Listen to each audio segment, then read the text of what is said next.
Some viewers may find the following video disturbing. Viewer discretion is advised. Hey everyone, welcome back to Board Games Unlocked, and I am continuing my solo adventure in Dragon Eclipse. We are now in the second story of the titled Shadow of the Dragon. So quick caveat, I'm doing something a little bit different with my overhead camera, so let me know if it's weird. Basically, so anyone's like, what the fuck is happening? Normally I have my overhead camera right above me, but I didn't feel like moving it, so I have it on my other side. And I basically have reversed so it'll be like backwards to me, but it should look normal to you. If it doesn't, then let me know and I'll move it, but I was being lazy. Anyway, that has nothing to do with this game. The last time was kind of the tutorial where we learned how to play, and I picked my first Pokemon, my first Mythling, and I went with the young Emberling, and then I also got to tame a Golemo. So, got them in my sexy little deck boxes here. And let's continue, shall we?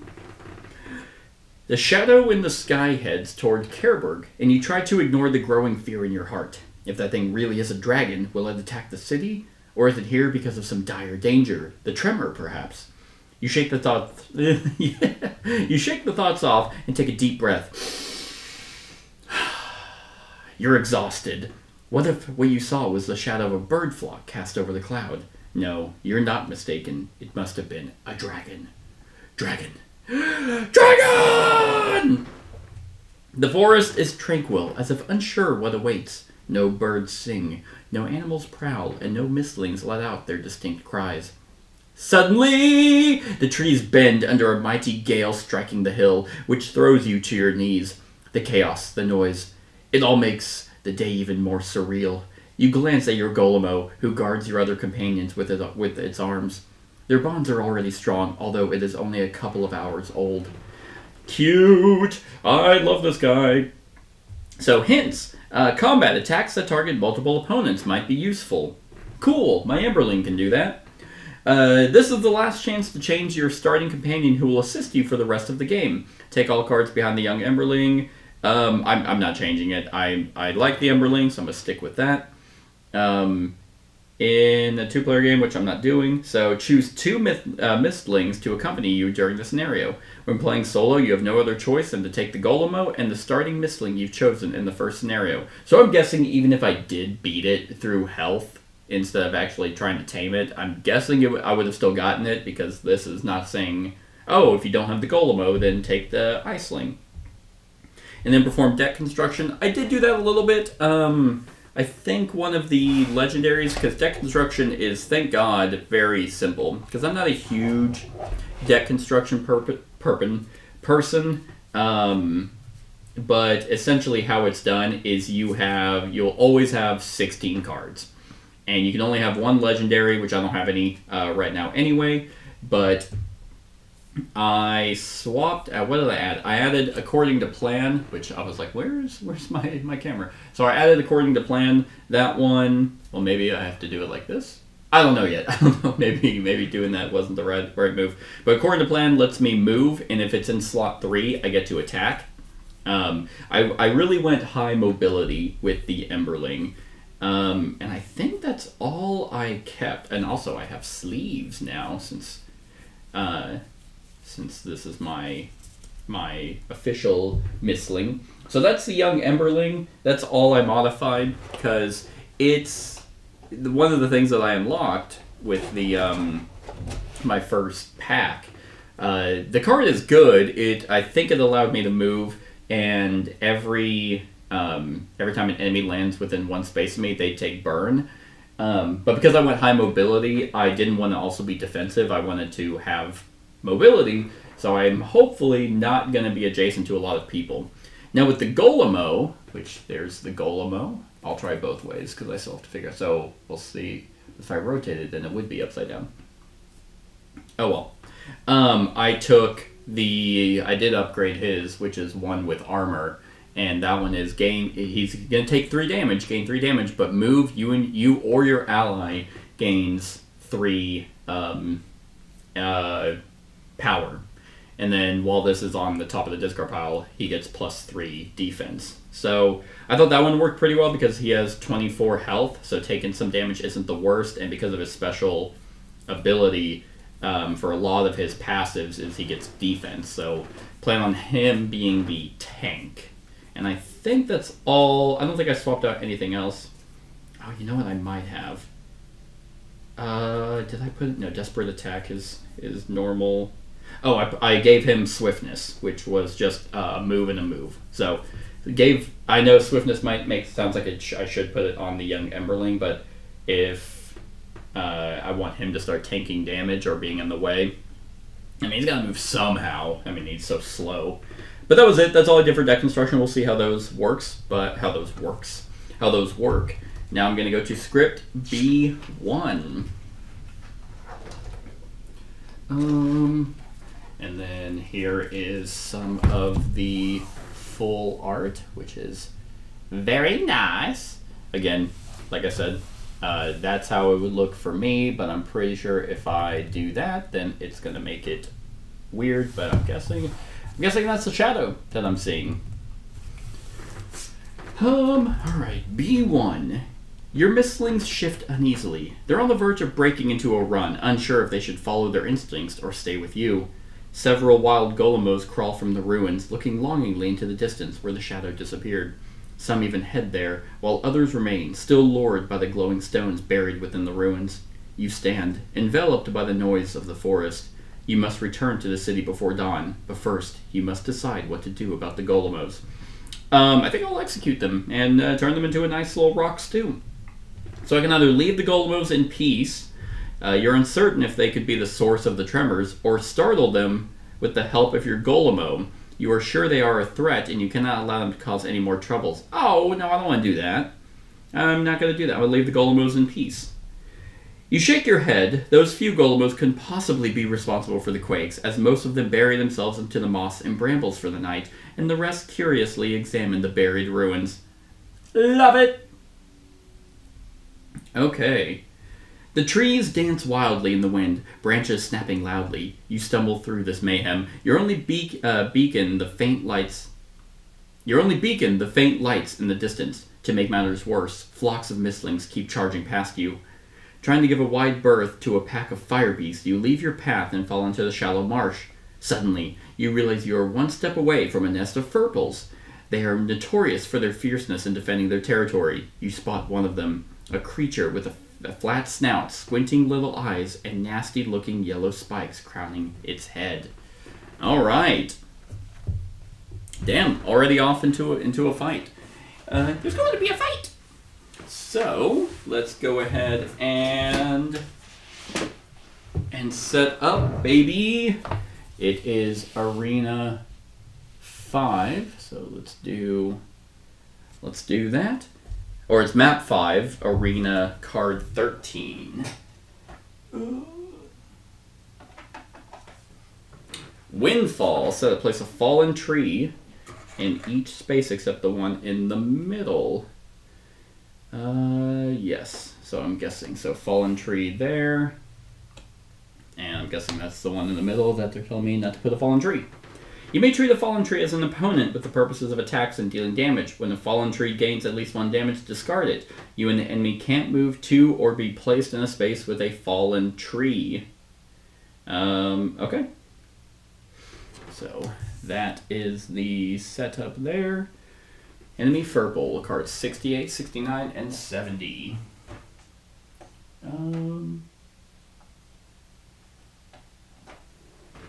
Oh, cute. They're in little pineapples. There's that. Look at that.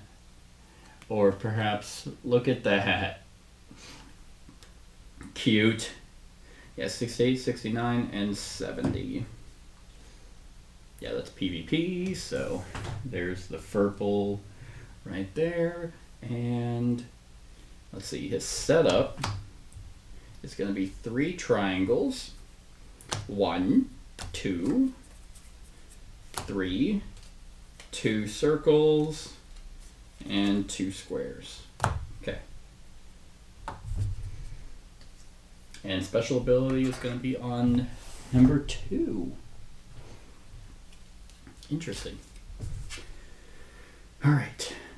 So they do puddle stuff.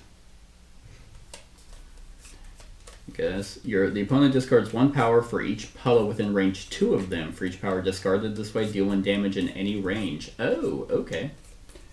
And let's see. So they always go on the first spot. Let's see if I can find him. Ah, found him. Cute. I think that's them.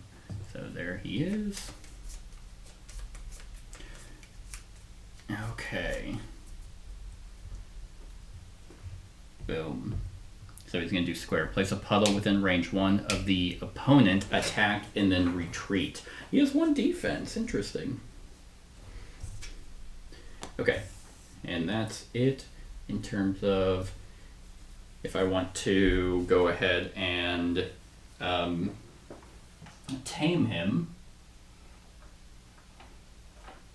There it is. Oh. All right, who do I want to use against him? Let's see. I mean, range would probably be good. I mean, I think the combat hint said...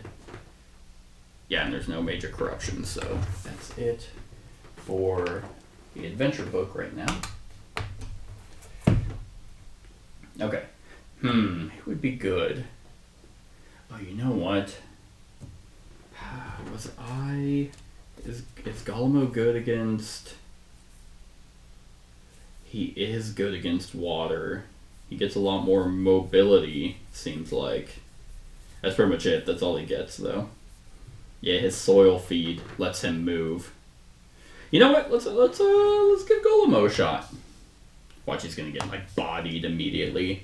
It's like, okay, well, never using you again. So the Furple. I mean, especially if I need to be, yeah. If I'm gonna be getting pegged by those fallen trees. And what's cool is these sleeves ended up. I think there's a sleeve pack for every element type, if I'm not mistaken. Because one deck is fire. I have the earth. Let's see. Yeah, there's water. Light, dark, air. I think that's all of them. Fire, earth, water, air, light, and dark. So that's pretty neat. I'm gonna take these all the way. We're gonna Nuzlocke this shit. I'm gonna only stick with one. These put whenever they go down, they're dead for the rest of the game. And unfortunately, I do not start with any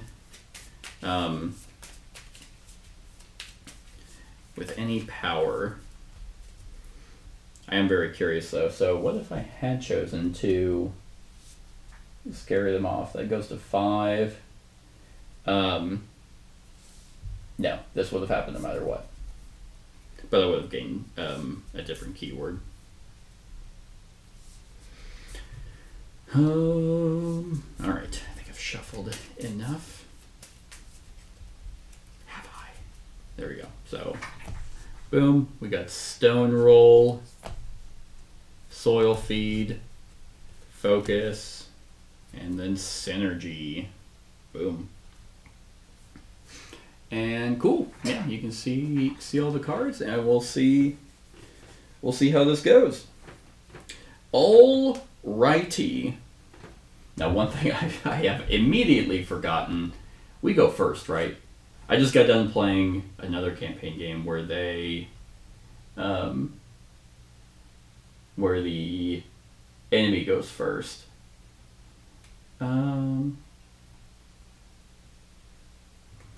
That's combat rules, modifiers, yada yada, combat deck, prepare your Mystlings.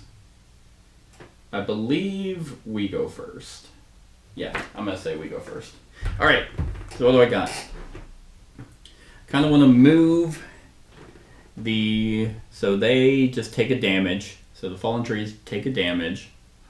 That's not nothing. I could Stone Roll. Just going to give me 3. So the special abilities that Golemo has is for 2 power, I can Tromp and place a Quake in range 2. And then Tremors, each opponent gains 2 damage for each Quake within range 2 of them. So they're big on these Quakes. Soil Feed isn't bad. I could... Yeah, ooh, Elemental bonus action 4. Unity, place any card from your discard pile on top of your discard pile. That's neat.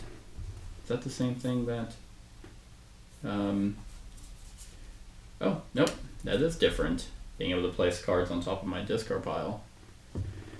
Yeah, immediately a different play style. But how do I tame a Furple? Tire it out. Furple has 5 or less health left. It has 20 overall.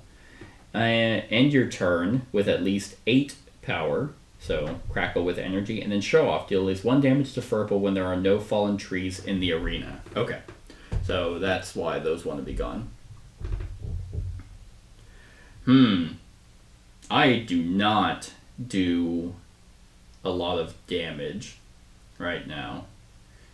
Especially because it has 1 defense. But it also... It does 2 damage as well. And I have a little bit more health. So let's see. I think I'm going to do Soil Feed first. So it's going to give me 2 power. And then I'm going to place 1 Quake in range 2. Let's put it right here. And then I gain 1 for each Quake in range 2. And then I'm going to move. And let's move right there.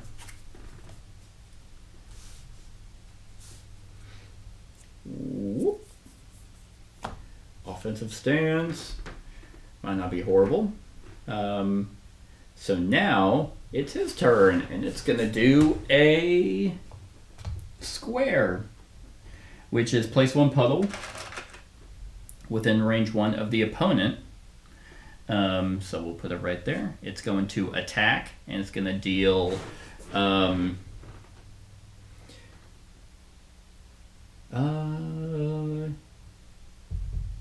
yeah, it's going to deal 2 damage. Damn it. Because I have no defense right now. Guess I could have moved away because it wasn't gonna actually hit me. Yeah, let's be a little bit smarter about that and say I moved here instead, because then it would have attacked, but would place that within range 1 of the opponent. Attack, which it doesn't hit, and then it's going to retreat, which means it's going to move back as far as possible. Which is fine, because I can still hit him. So let's go ahead and do Stone Roll. What's it doing now? It's going to place a puddle in a space furthest from the opponent, blink to that space, heal 2, and it would actually heal 1 more if I was fire. So good.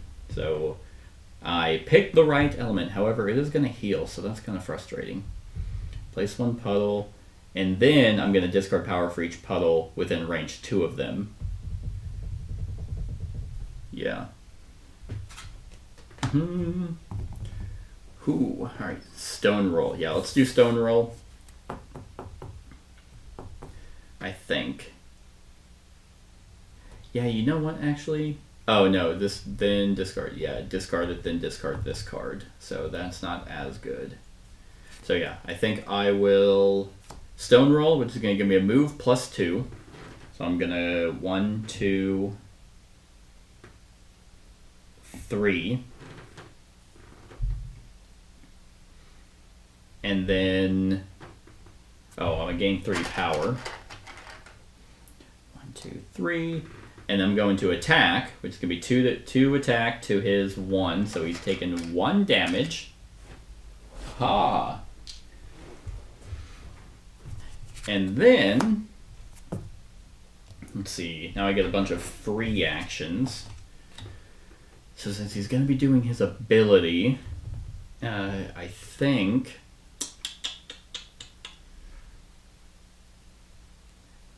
Yeah, he's going to place one puddle in a space furthest from the opponent, blink to that space, and he's going to teleport. It's really my tremors that's what's going to do a bunch of damage, I think. But what I'm going to do is I'm going to spend 2 to do my tromp and place a quake within 2. And if he's putting a blink within, like in this space, for example, then I'll go ahead and put it 2 spaces there.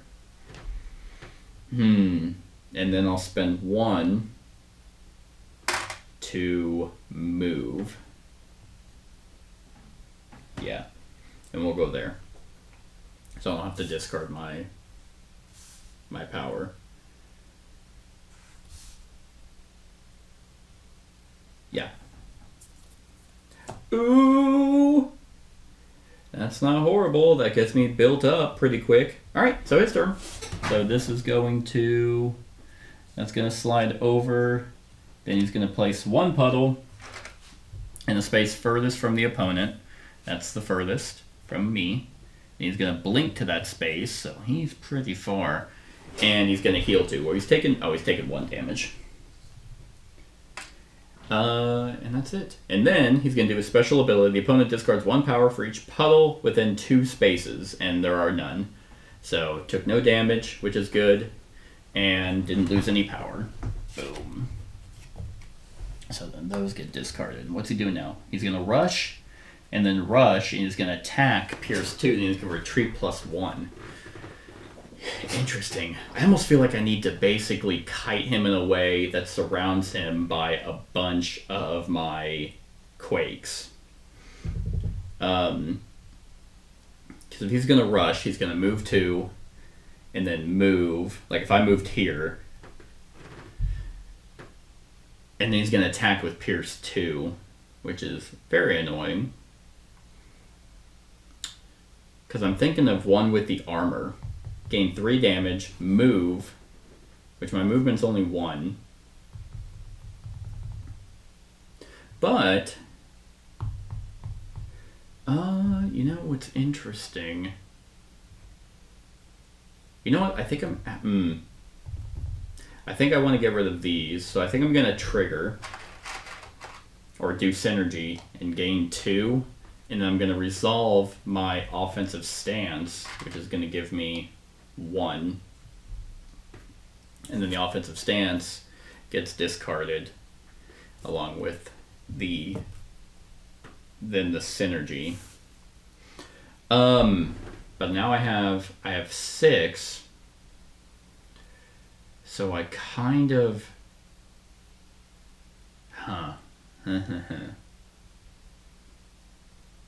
yes, I think I will then spend 2 of that to place a quake.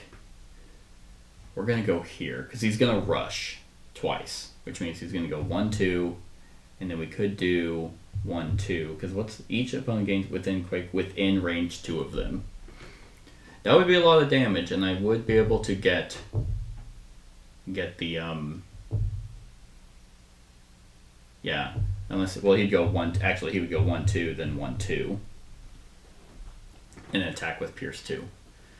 Well, I don't like that. Yeah, for some reason I thought he was going to, these block, but they don't. So he's going to hit me for 2 damage. Which means when I do 1 with the armor, that'll be 5 damage. But that's, I think that's okay. Because I'm going to get 5.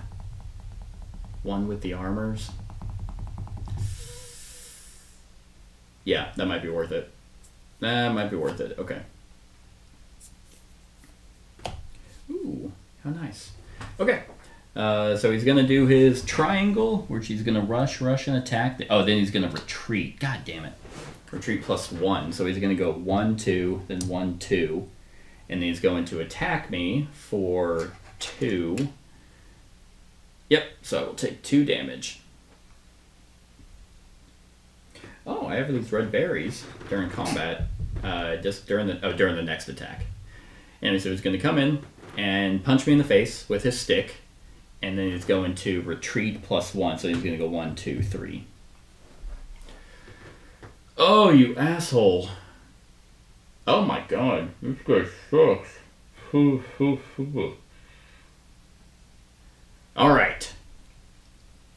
Well, that is not as good as I thought it was going to be. So, what's he going to do now? He's going to place a puddle in a space further. Oh, he's basically going to hop to the other side. Man, that is brutal.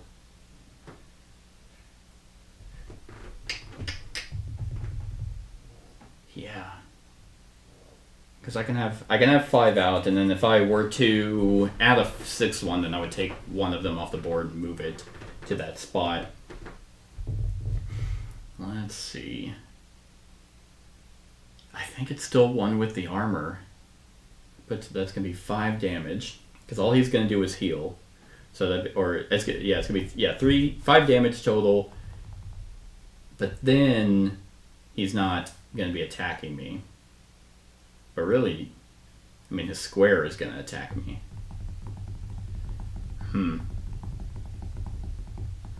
I think it does let me move. Let's do 1 with the armor. Let's just hold on to the power and set up my quakes for a tremor. So I'm gonna gain 3 damage. This might not be the smartest one, but then I'm gonna gain 5 power. That's 4 and 5. Oh no! Yeah, your ally gains 3. Boom. Okay, so now I have 3 defense, which isn't going to help me right now, but I could always do the unity and put that back on top if I really needed it. But I am going to spend 1 to move. Oh, I just realized there's a hole over there. Spend 1 to move. Let's actually move here. Place 1 puddle in a space furthest from the opponent. Space 1, 2, 3, 4, 5. 1, 2, 3, 4, 5. So I could do up top. You know, let's still go ahead and move there, because he's not going to do anything. Actually, 1, 2, 3, 4. 1. Ooh, yeah, I could have it over here. Okay, so then I'm going to spend 2 to place a quake. Because boy, if I place 1 quake in range 2. Okay. Yes, let's put it right there.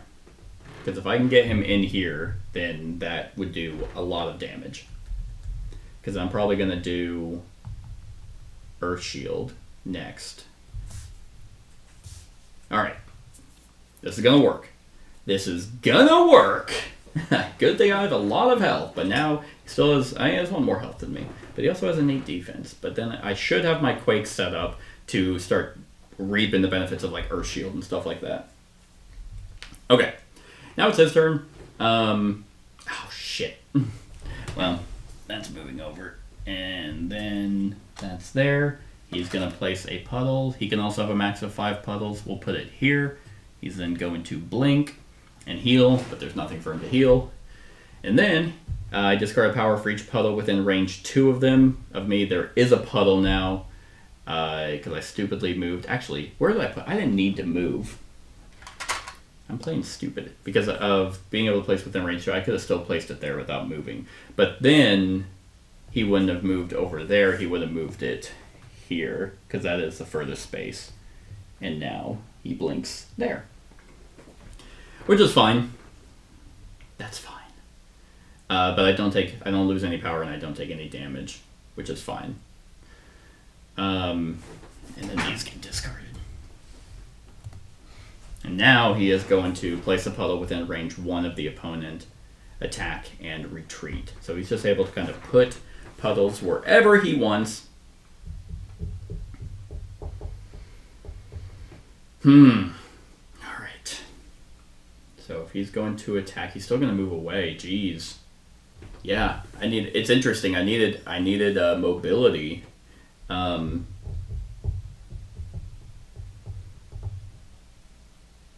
Yeah, interesting. Alright, well, it's my turn, so I'm going to do my Earth Shield. Gain 2, place a Quake within range 1. So that's all 5 of my Quakes. And that's it. Yeah, place 1 Quake within range 1. And then I get a shield for each Quake in range 1. Now I could move, but he's going to place a puddle within range 1 of me, attack, and then retreat. So he's not even going to hit me. I basically... What I need to do is I actually now need to start advancing on him. Because then he is going to...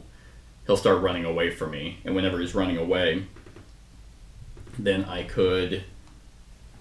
Yeah, so let's go ahead and move. Then I could do a tremor. That's what I need to do. And that's going to be, if I get him in here or here, that's going to be 10 damage. 9 damage, because he has a 1 defense. Oh, no, it's, yeah, no, it's actually, gains 2 damage. Yeah, so it'd be 9. Almost half his health, which is still really good. Okay. So now it's his turn. He is going to pop a thing within range 1, which is okay. Attack no one, and he's going to retreat, and he's as far away from me as he possibly can, so that is okay. And there's the triangle where he's going to rush, and then attack. 1, 2, but he can't get to me where I'm at right now, so 1, 2, 1, 2, but if I do move there, then he will... 2, 4, 6, 8. If I do Guardian Stance, I'll gain 2. But then I'll have defense. Yeah, let's go ahead and do that. And he's going to retreat again. Boom. But if I do Guardian Stance... Yeah, you know what? We're going to do Guardian Stance and get the 2. But then we are going to... Because he's going to do his special again. But I think I'm going to move here, and then I'm going to spend 4 for Unity. This might not seem like a smart thing. 1, 2, 3, 4. To then place any card from my discard pile on top of my discard pile. And we're going to do Earth Shield. It's going to give me +1 defense for each Quake in range 1. So I have 4 defense right now. Which is going to be, 1, 2. He's still going to rush. Oh, and attack Pierce 2. Oh, but he only, yep, okay, cool. So now he's going to go 1, 2, 3, 4. Ooh, that's there. And there. And then he is going to attack with Pierce 2, but I have 4 defense, so 2 is pierced, which means that he is going to deal 2 damage, but I have 2 armor left, so that's awesome. So no damage there. And then he is going to retreat 3, which I would assume he'd still go 1, 2, 3, which is fine. Then he's going to do his special. I discard 1 power for each puddle within range 2, so I'm discarding 2, but it deals 1 damage, and I don't know if the shield blocks for the entire round. Let's see. Deal damage equal to the value reduced by the opponents.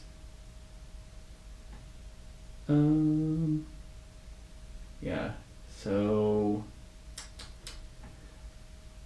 I don't know, because I've never had multiple attacks come through yet.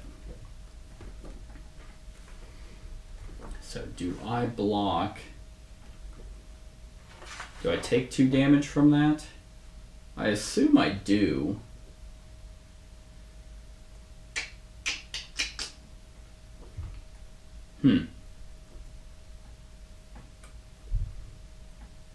Because those are all... Yeah, I'm not actually finding anything on... There's a keyword. I mean, that's damage. Defense. Gain shield. Deal damage equal to X and range 1 reduced by the opponent's shield. Cool. Yep. I don't know. I'll say I take 2 damage, but I'm not entirely sure if that's the case. Okay. So now it is my turn, and he's actually going to do the exact same thing. He's going to rush, and attack, pierce 2. Ooh! Okay, I'm going to blink. Gain 2. And that's going to let me move 2 spaces away. Well, I don't want to keep taking damage when he isn't taking any damage.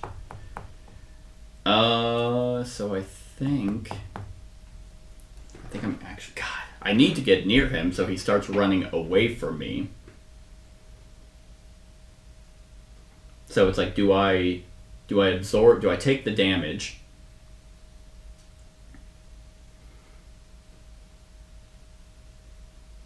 Because am I even going to have enough? 1, 2, 3, 5. I will have just enough. Okay, I'm actually going to blink right here. And that's it. So then... Okay, nice. Primal shot. So now it's his turn. He is going to do that, which is he's going to rush, 1, 2, and he's going to attack. I'm going to take 2 damage. I'm hurting, and he's going to retreat +1. Now he has to move away from me, so he would go 1, 2, 3. Which is perfect, because that's exactly what I needed him to do. Ugh. And then when do I get fatigue?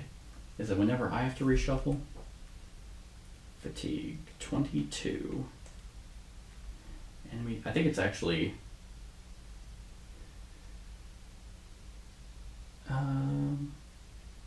If the enemy deck, okay, becomes, then I gain a fatigue. Oh shit! I don't have any sleeves left. Huh. Oh, here's what I can do.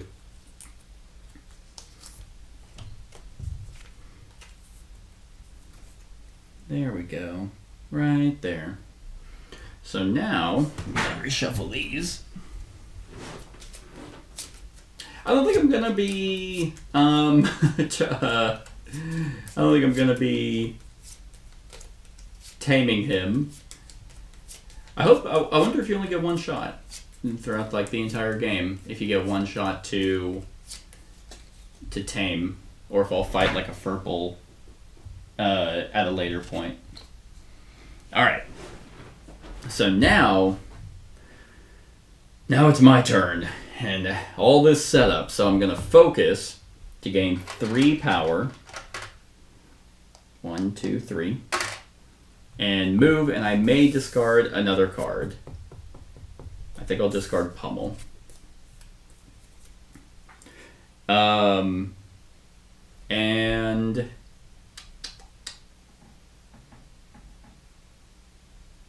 I mean, he has really good setup for his special. But actually, I don't want power. I can actually avoid his power or his damage with my special ability, which is going to be perfect. So now I have exactly 8. Time to do my tremors. 2, 4, 6, 8. And that each opponent gains 2 damage for each quake within range 2 of them. Within range 2. So I'm assuming that means that's within range 2. So 1, 2, 3, 4, 5. So that's going to be 10 damage, which is actually a ranged attack. So that is just going to be flat out 10. Boom. Whew. There we go. Half health. And now I can start doing stuff. Because it's now his turn, he's gonna move that over. He is going to place a puddle within range 1 of me. Sure, put it right in the middle. And he's gonna attack, can't, then he's gonna retreat. So 1, 2. Nice. Oh, that was hot. And he would do a special ability, but I do not have any power to discard, so I take no damage. Okay. Oh man, Golemo is actually... Emberling's a lot more straightforward. So let's see. Yes. Yes. Is there anything... Well, I'm not going to have the power anyway to get it. Yeah, where was it? Oh, it was offensive stance. And now he's going to rush, and attack. Okay, so as long as he doesn't heal, I don't need him to heal right now. So, because he's at 10 health left. I have my stone roll, which I could... That would let me move 1, 2, 3. And, I mean, he's going to do his rush attack and pierce 2, so he's just going to deal the 2 damage.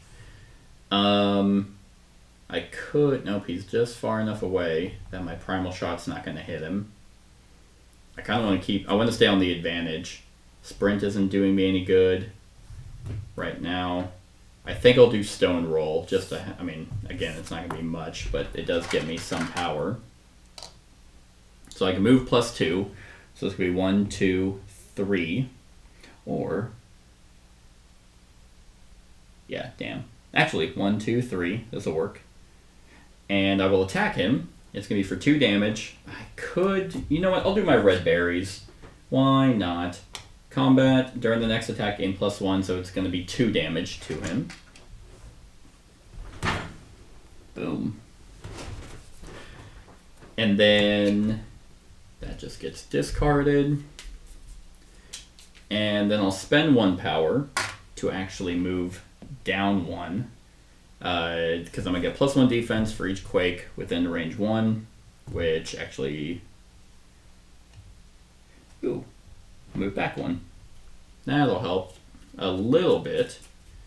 Because now it's his turn. There's my swiftness. Which would be great with a focus.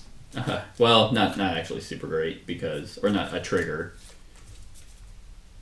Because I need that with a trigger so I can then activate an attack. But his turn, he is going to rush, boop, and attack me. Pierce 2. I have 3 defense, so only 1 damage. So that's 10 damage on me now. Eh. And then he is going to retreat. 1, 2, 3. Or I think still that's further.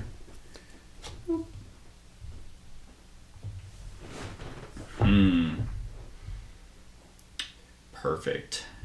Perfect. Now he has very little defense.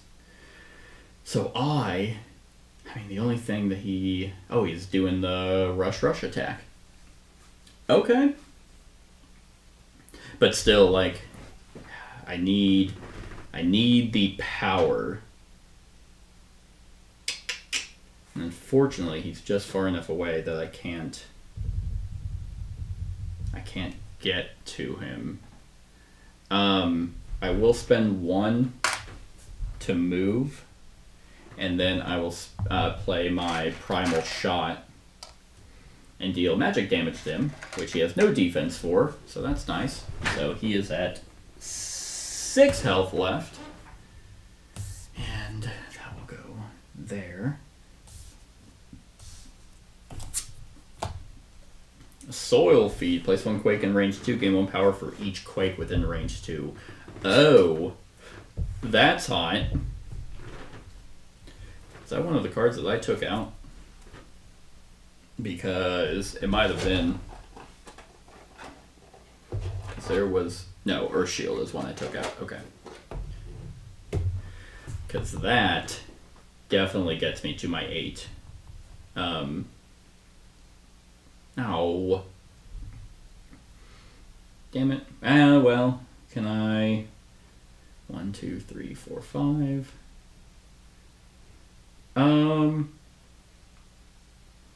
You know what? Because he's about to do a special, I don't want to take any more damage. I will place 1 Quake in range 2. And I think we'll do that. So now he's going to rush, run up on me, attack, pierce 2.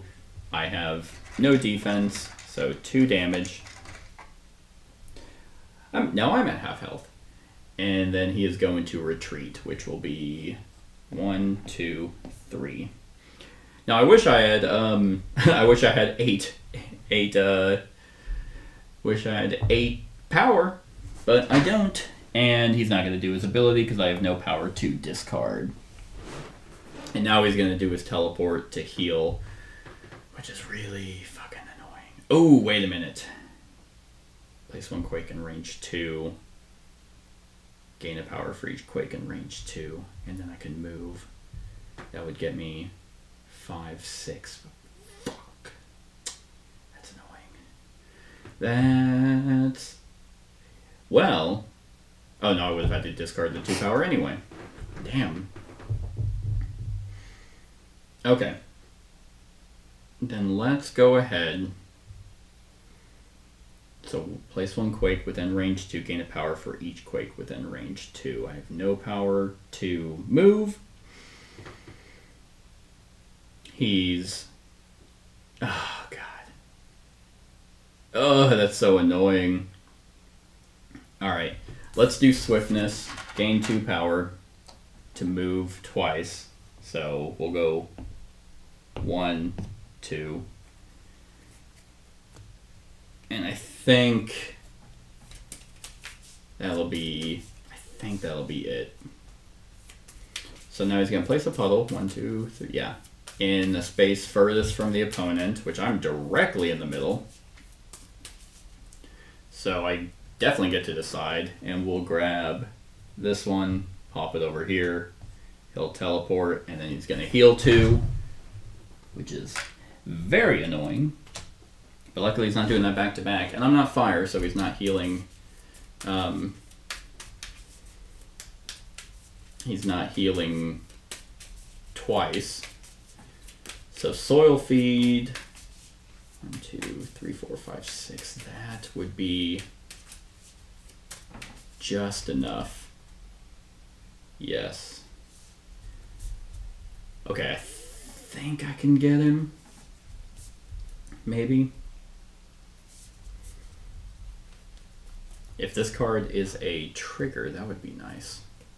It's not. It's my focus. Alright, my turn. So I have 2 power. Soil Feed will get me 2.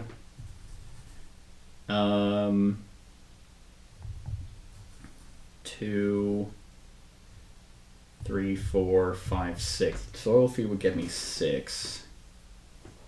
2, 4, 6. God, he's so close. He is so close to dying. If he didn't heal that 2, he would be dead. But I do think this is the best one to do right now. So I'm gonna do Soil Feed, which is gonna get me 2. Then I'm gonna place a Quake within range 2, so we'll just do that. Let me just double check whenever you place those. Can I elemental tokens?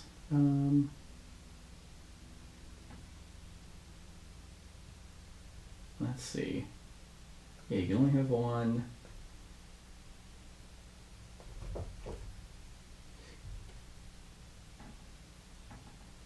Okay, yeah, I can take a token from anywhere on the board and place it if I'm at my limit. Alright, that's fine. So there's that. That is going to gain me a power for each Quake within range 2, so that's 4. So 1, 2, 3, 4. Yeah, which is Tire It Out. Furble has 5 or less health left, which he never had. I mean, that'll trigger whenever I do this next attack. And because he is water, I will get to move. So that's pretty sweet. And now I have 2, 4, 6, 8. And do Tremors again. Each opponent gains 2 damage for each Quake within range 2 of them. So that's those 3. So that's going to be 6 damage. Ugh. So he's at 18. He has 2 health left. Ugh. Which, oh man. I think, yeah, that's it. Which, I mean, hey, he has 5 or less health left. And now I just need to, end my turn with at least 8 power and then deal at least 1 damage to Furple when there's no fallen trees in the area, which I have not touched at all. So it's his turn. He's going to place a puddle, which could be this one, within range 1 of me. Then he's going to attack. Ooh.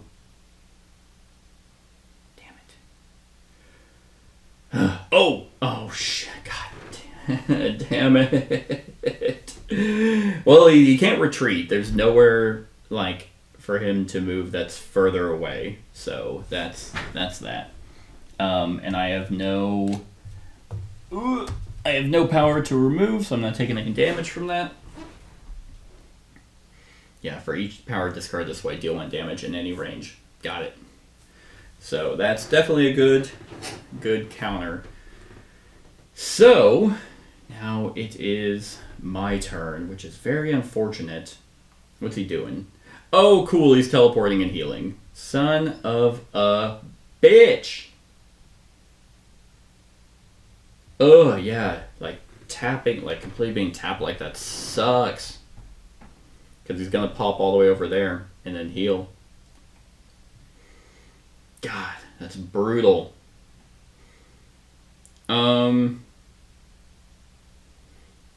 Yeah, I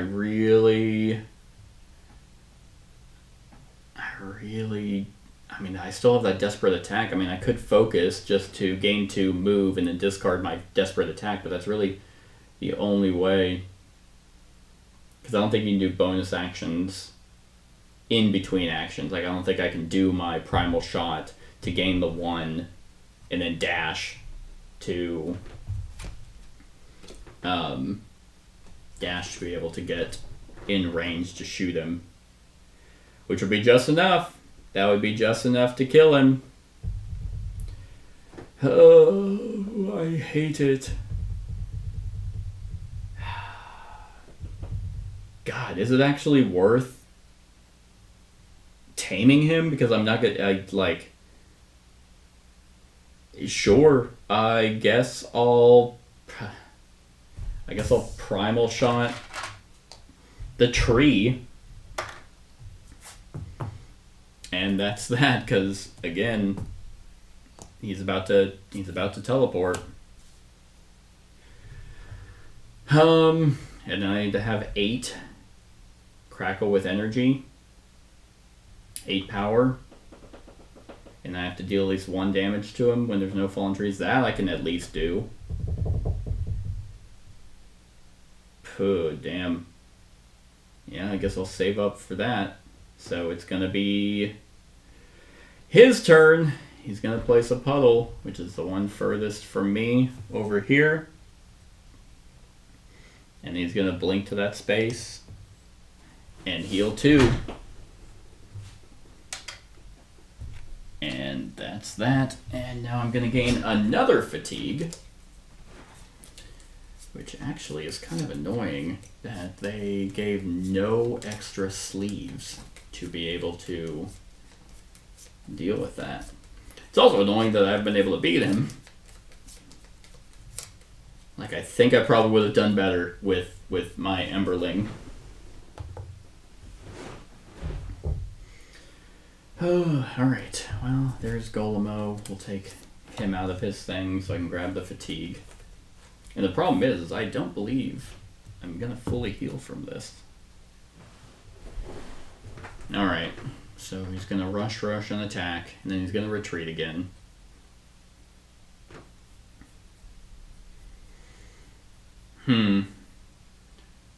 Yeah, this thing is fucking annoying.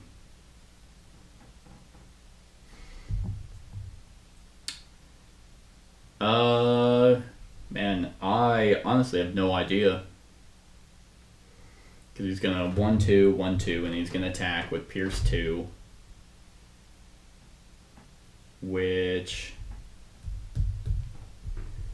I mean, Stone Roll just gets me 2, so it's not gonna be... Am I actually gonna lose? I feel like I'm gonna lose now. So I guess I'll sprint. And we'll move here. So if he goes 1-2, 1-2, he at least can't hit me. And that'll get me 2 power. Oh, but then I'm going to lose that power and take damage from being... Oh my god. Where was I? Here?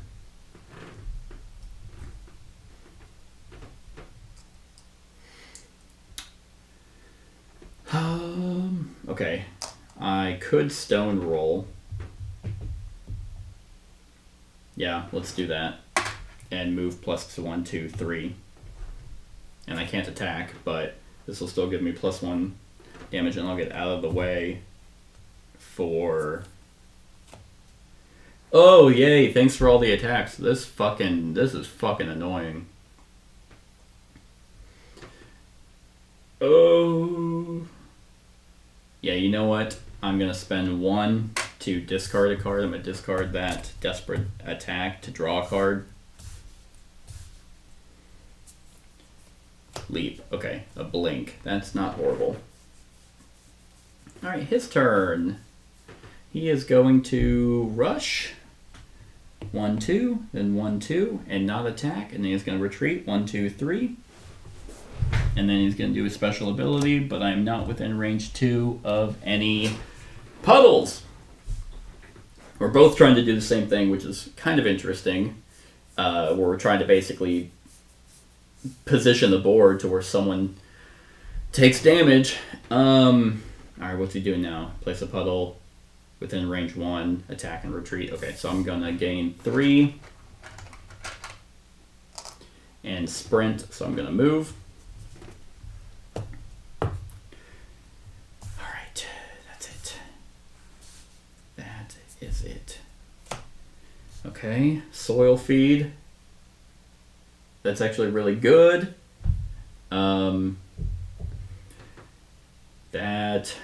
That would give me my 8. Then I just need to destroy that and deal 1 damage to him.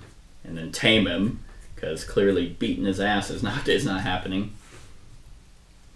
So that was his turn. He's going to place a puddle here and attack and retreat. So that's what he's doing.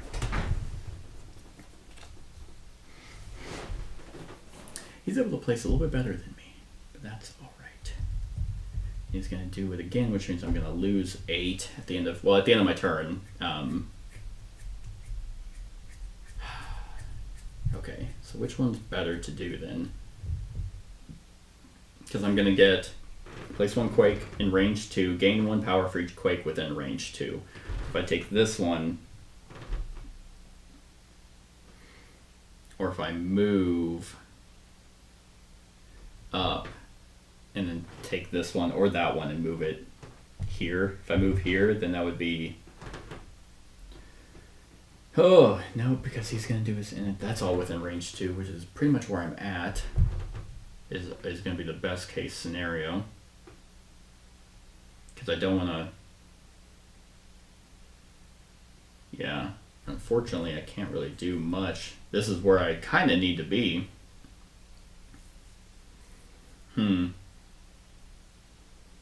So I guess I will soil feed, which is going to get me 1. And then I place 1 quake within range 2, so we'll do that. Oh, in range 2, so we'll do that.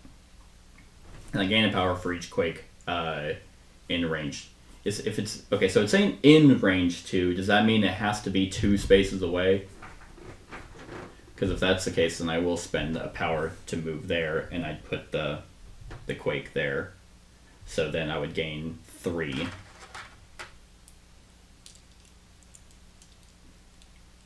Yeah.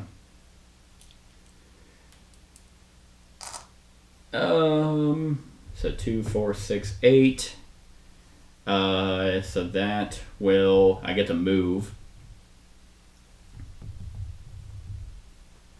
Oh, that means I didn't need to spend the power to move, because I get to move with my soil feed. So that will be 8 at the end of my turn. So I'm crackling with energy. Now I just need to destroy that fucking thing, and then deal 1 damage to him. Oh, a fatigue. Shit. Probably gonna get another one. Alright, so what's he doing? He's gonna rush, attack. So 1, 2, 1, 2, and he can't, so 1, 2, 3. And then he's gonna do the power. I'm gonna take 1 damage and lose 1 power.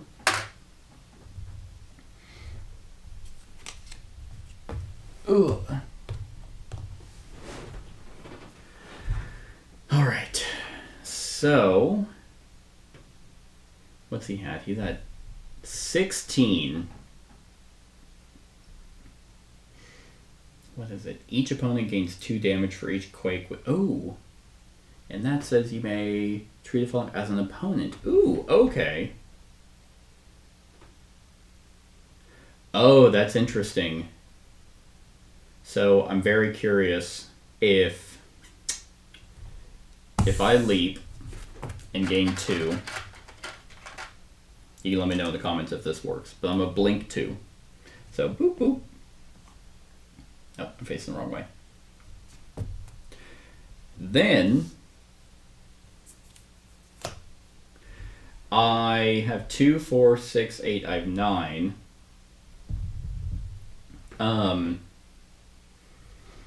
If I do tremors for 8, each opponent gains 2 damage for each quake within range 2 of them.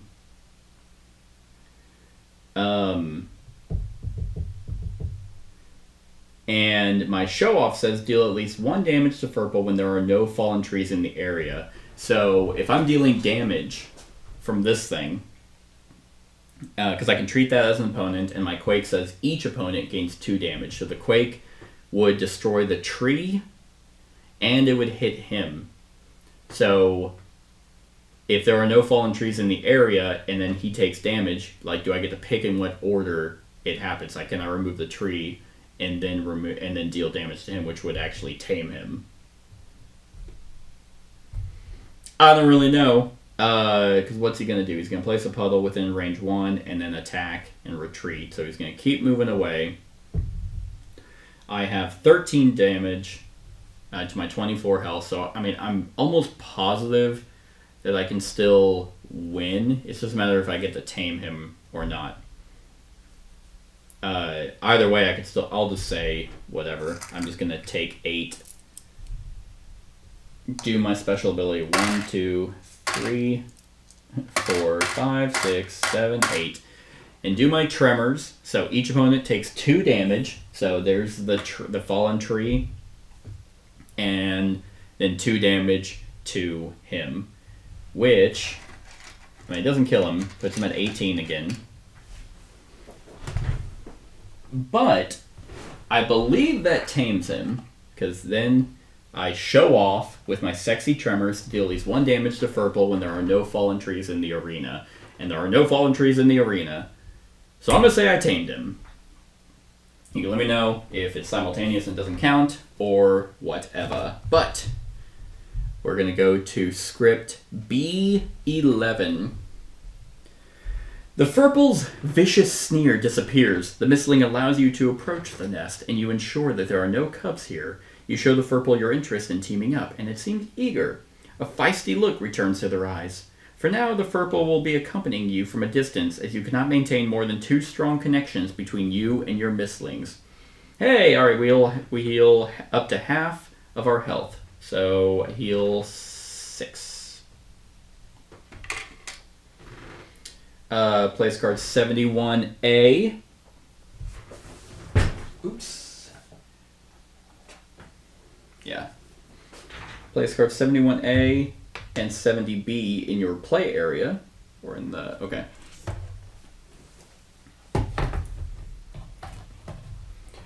Yay! 71A, and then... What was it? Oh, and 70B, which is this.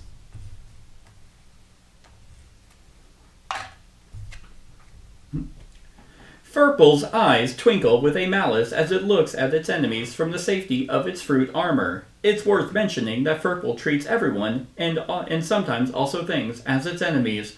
However, when it miraculously finds someone to its liking, it can become a trustworthy companion. Nice. He looks so angry. Okay. Place card 68. Let's see. 68, 72, and 73 behind the party divider. Okay. There it is.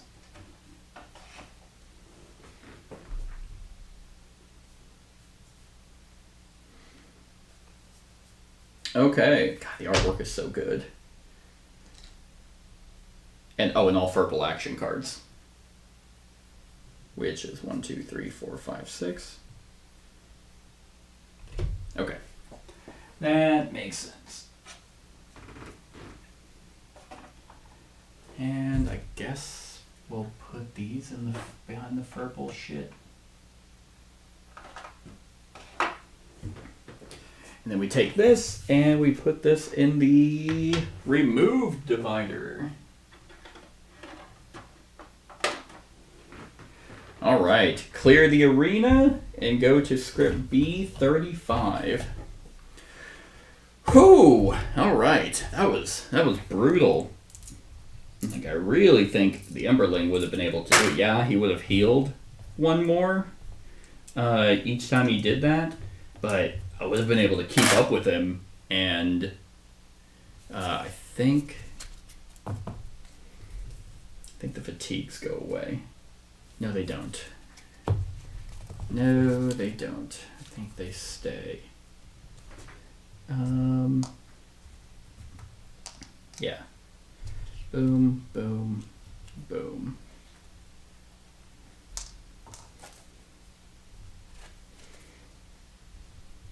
I mean, Golmo is interesting for sure, but damn. Just could not move. Had to sit there and just wait till he ran for me into the damage spots.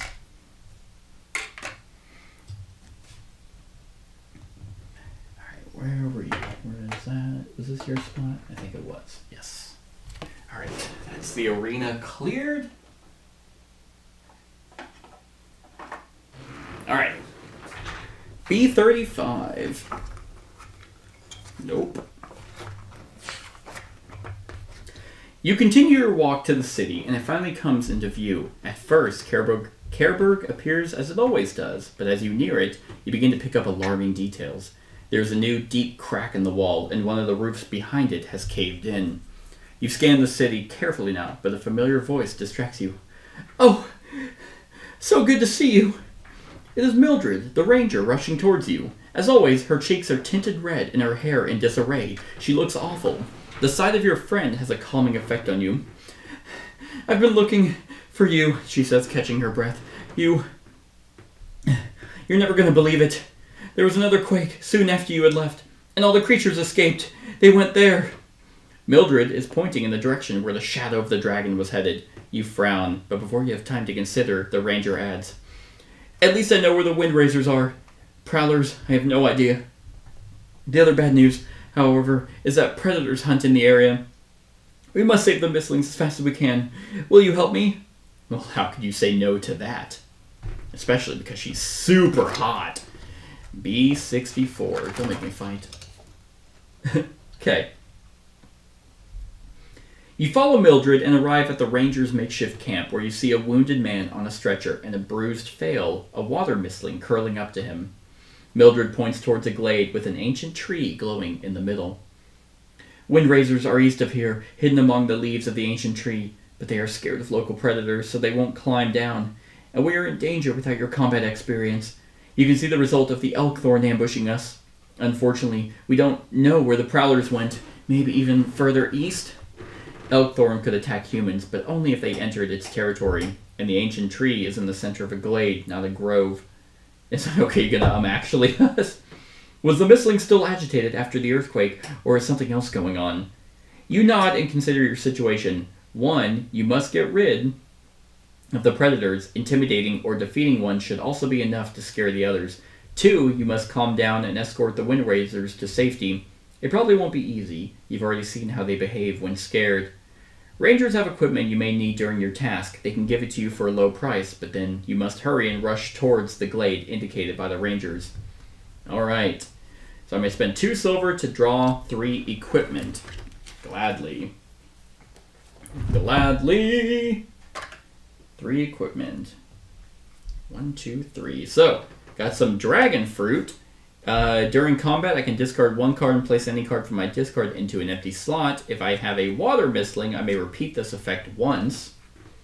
That's not horrible. I don't have a water mistling yet. Because I think... it even said I have to put it in my party because I can only connect 2. Rekindling Flame. In combat, when your Mistling would be dealt damage that exceeds or matches its health, flip this card to ignore that damage. If I have a Water Mistling, additionally heal 4. Okay, so just have the Water Mistling.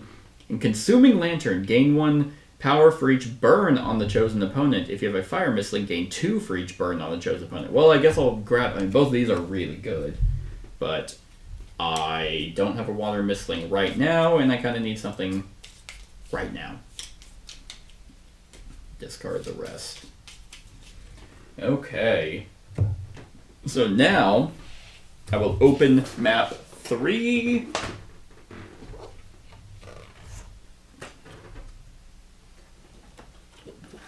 Aha. Oh yes. The grove, not a glade. They specifically wanted us to know that. Okay. Play secret card 18, face down in the event slot. There we are. And then I only have 2 time. Boom. Wind razors are in danger. The faster you save them, the better. And then, do I have forest predators? I have forest predators 1.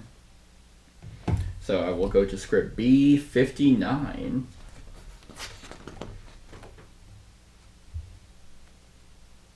Elkthorns keep to the deepest groves where they hammer trees in their unquenchable rage. Okay. So that was that. So I did have forest predators. Nice. Yeah, and I don't have part 2 or 3, so I don't get any further... Yeah, I don't get any further information. Okay, so I have 2 two things two time in this entire area to go after them. So I said the wind razors were in the trees. So was that B63? Sure. Let's go check out the tree. All right. Yeah, token A is not in slot 2. Slot 1 is empty. The wind razors are scared and push you away with powerful gusts of wind. You must first dispose of the danger that troubles this forest. To do so, look for tracks left by beasts. Continue the exploration. Okay. Well, luckily I didn't take any time. So I guess B. That's where the people went. I wanna be where the people are. I wanna see them dancing.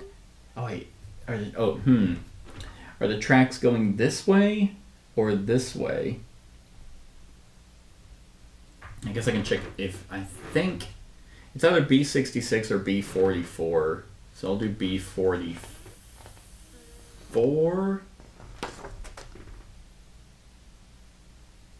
Under the shrub, heavy with juice berries, you notice some irregular footprints leading towards the marsh in the south. And what's that? A glint of metal in the bushes a little west from here. I may spend time to heal 3. Sure, very much. Let's do that. So I'm at 7, so there's a 5. There we go. Continue the exploration. Okay, so a glint of metal in the bushes west from here. Is that 13? I only have 2 time.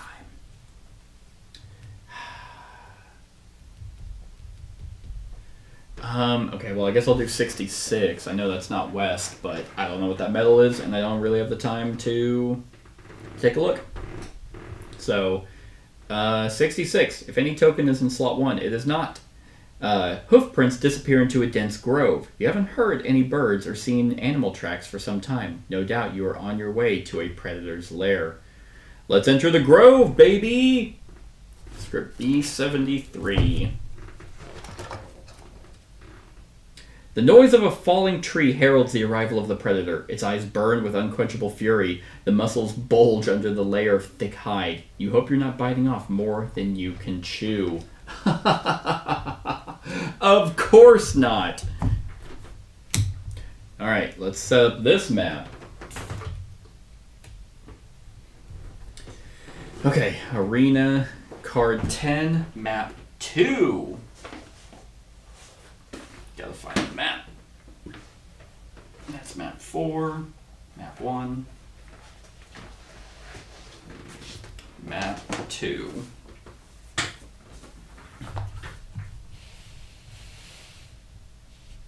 There we go. Arena card 10.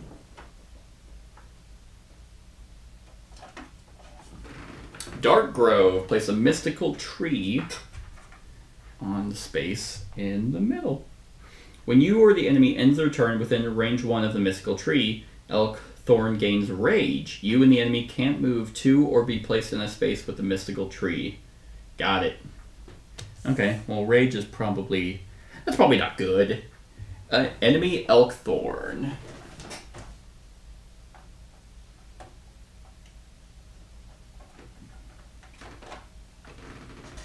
Oh jeez, that is not what I thought.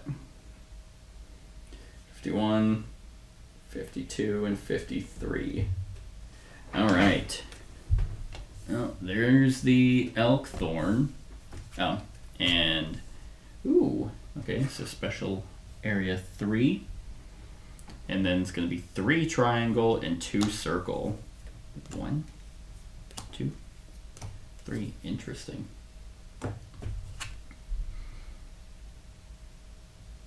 Oh, jeez. All right. I can do this. Passive. Elkthorn has +3 attack if it has rage. Otherwise, it has +3 defense. Elkthorn discards rage after it attacks, even if the attack didn't deal any damage. Okay. Well, he's good against some water, more or less. Damn. This thing is going to probably fuck me up. I think this is him. Yeah, look at that. Look at that. Okay, so there he is. Okay. And that's it. So how do I tame him? He has to have 10 less. I'm gonna do my young Emberling. God, he deals so much damage though. And yeah, that's it. Oops. Okay, so, but I mean, I also deal a lot of damage. And I have range. And what was it? When I end my turn within range 1 of the tree. So, any of the spots I'm at right now. So how do I tame? Weaken the Elkthorn. He has to have 10 or less life. He has 10. He has no innate defense, which is good, but he deals... So whenever he's mad, he deals 6 damage. That is brutal. Then snap it out of its rage. Deal at least 4 damage in 1 turn to the Elkthorn with rage. And then show your power. Deal at least 4 damage in 1 turn to the Elkthorn without rage. Even if you defeat Elkthorn when you fulfill this condition, you still tame it. Okay, so I kind of have to kite him again into being angry and then deal damage and then have it attack to lose the damage and then deal 4. And it only gains physical defense, so it doesn't gain range defense, which is good. All right. I like that. There we go. There we go. There we go. All right. So. All right, what's he doing right now? Rush, deal 3 damage in range 2. Okay, so his movement's 2. Mine is also 2. All right. What do I do? Flame Burst, 2 damage to each opponent in range 2, plus 2 for every 4 I have. Every 4 power I have. Oh, sorry, hold on. If I have Forest Predators Part 1 status, use Arena card 11 instead of Arena card 10. Smoke is the only thing you know that repels Elkthorns. You manage to set a pile of damp leaves on fire just before the fighting starts. Awesome. Good thing I read that. Okay, Smoky Grove. So, you and the enemy can't move to or be placed in a space with a fallen tree. Alright, so, for free, 0 power, chase away. If the Elkthorn is within range 1 of the fallen tree, you may discard it. If you do, Elkthorn retreats. And for 3, okay, light the leaves. If there is no fallen tree in the arena, place a fallen tree in a chosen, whatever, moon space. Okay, well cool, that's awesome, that if you have certain knowledge, then it benefits you. So for free, while that's there, I can actually have it, that's not bad. That is not bad right now. He also, for each one of those, he's just going to gain rage.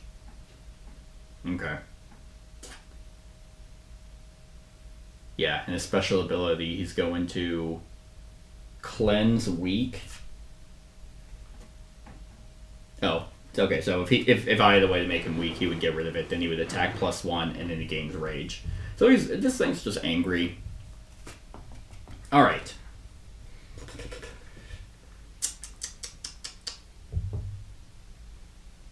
All right.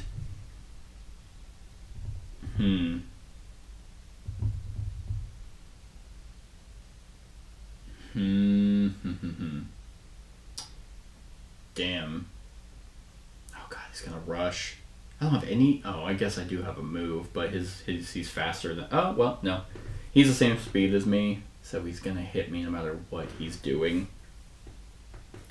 So the question becomes, do I...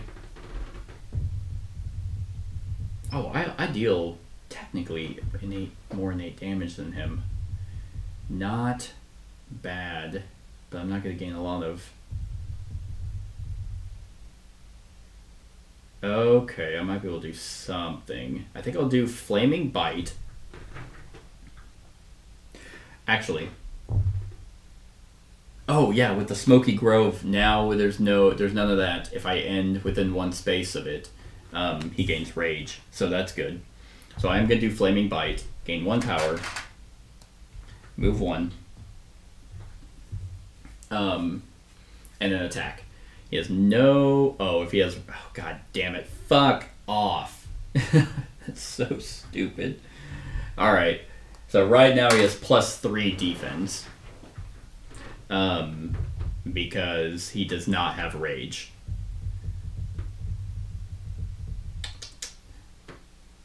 Huh.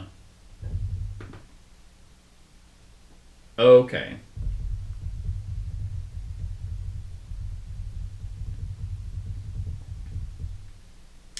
Alright, so for free, I'm actually going to get rid of this, and this I can bring back, so I'll just put it there, to cause him to retreat. I'll have my Emberling fan the smoke, so he's going to retreat 2. Then I'm going to play According to Plan to gain 2 to move. So we're going to move 2. And that's it. That is all we're doing. Ooh, late. More movement. Yeah, so for 3 power, I can light the leaves. If there are no fallen trees, then I can place a tree in any chosen space. I can put it here, there, or there. So now it's his turn. He is going to rush. So he's going to move 2. 1, 2. And then attack 3 damage within range 2. So he actually does not hit me. Oh, and he's not going to gain rage because of the... I'm not water. Nice. Nice. So what's he going to do now? Same thing. He's going to rush and attack within range 2. So he's going to move 2. So then if I can move 2 again... Do we trade? I can't. I don't think I can trade. That's the problem. Because he's not going to have rush. So I need to kind of rely on my flame burst to gain as much power as possible. Which at most I could get. I mean, I could have 10, but it's only going to get me. This would do 6 damage, and it's range damage, so it would bypass any armor he has. Man, the Elkthorn would be pretty cool to tame.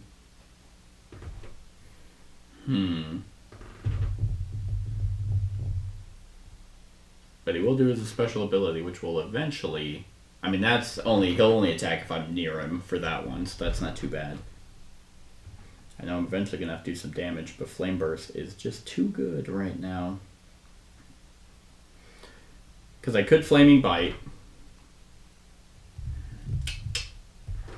I think I'm actually just still going to play it. I think I'm going to play it safe. So I'm going to Blink. Gain 1. 2. Blink 2. Alright. So now it's his turn, and he's going to do the same thing he just did. He's going to rush, move 2. Still not within range 2, so we're good there. And then he's going to rush, attack +1. If this attack didn't deal any damage, he gains rage. But it is going to deal damage, but that's okay.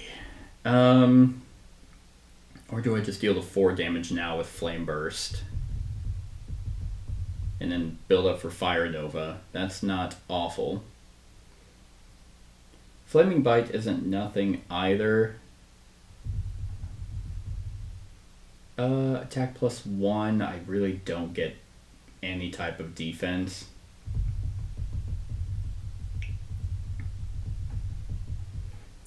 You know, I think I will actually do Flaming Bite. So it's going to allow me to move. Haha! Oh, but he has stupid defense. Or he has stupid yeah, so I'm not going to do... I do 1 damage.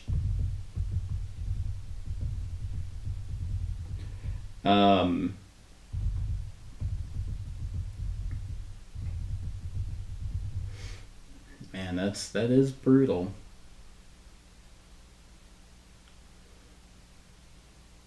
Okay, you know what? I'm actually going to go 1-2. I'm going to play my focus, and it lets me move. Gain 1. I may discard another card. I'm going to discard this Pummel. Because I'm definitely going to be taking some damage. But I think it might work. So, oh God. I wasn't paying. That's gonna hurt. That's gonna do 4. I'm gonna take 8 damage. It wouldn't matter anyway, because he would rush. Yep. So he's gonna move, attack for +1. So it's gonna be 4 damage, but I'm definitely taking 8 because of the special attack. Oh God. Oh no. And now he has rage. So that would be 4, 5. Jesus. Okay. Okay. So now he's gonna do another rush. Jeez. Damn. Yeah, I think I'm gonna get my ass beat. I don't think I'm beating him. Because I have no defense. Damn. Well, so that would be... If there's no fallen tree in the lair, place a fallen tree in the chosen thing space. Yep. And then he has to be within range 1 of it to move back.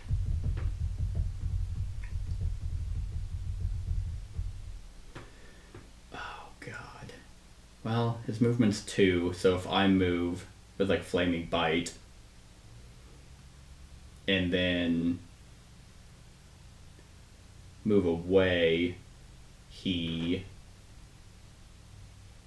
Even if he... Okay, so he'll lose. So, geez. Yeah, it kind of has to be up to my Flame Burst. So, yeah, I guess I'll Flame Bite. To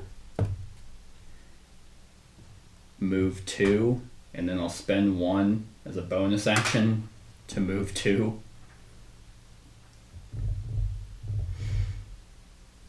Yep, that's that. And then I'm not dealing burn or anything.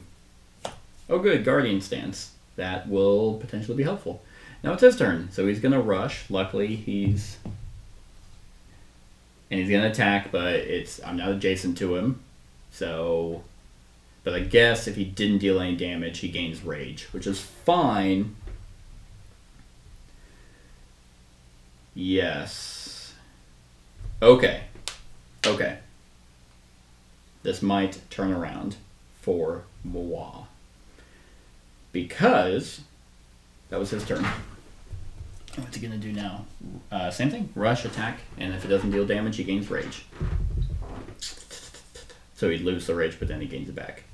Now I can Flame Burst, which would give me 8 to do 6 damage to him. And I could deal another 6 damage to him. And that would actually bypass any armor he has, which he doesn't have any right now anyway. Then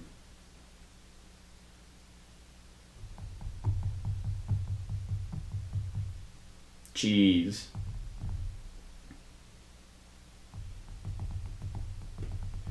I think I actually wait. I think since he's doing the same thing, I think I can kite him away. Yeah, so I'm going to Guardian Stance to gain 2. So it's 2, 4, 6, 7. And I have +2. I have +2 defense. So then if I spend one of those to move 2 away, I could theoretically spend 3 and then chase away with smoke. But I kind of want him around because I kind of need him there to... I do +1 damage, and that's pretty hot with offensive stance. So actually, instead of doing Guardian Stance, I think I do Offensive Stance and gain... How much did I gain? 1, 2. So I gain 1 more with Offensive Stance. And then I spend 1 to move 2 away, because then he's going to move 2. And not hit. He's still going to have Rage, but... Ooh, Primal Shot. Not horrible. Yeah, so now it's his turn. Luckily, he's not doing his thing yet. But he's about to. So, 1, 2. He's going to attack. It didn't deal any damage, so he's going to gain Rage. Alright. So now, I have +1 attack. I think that's total.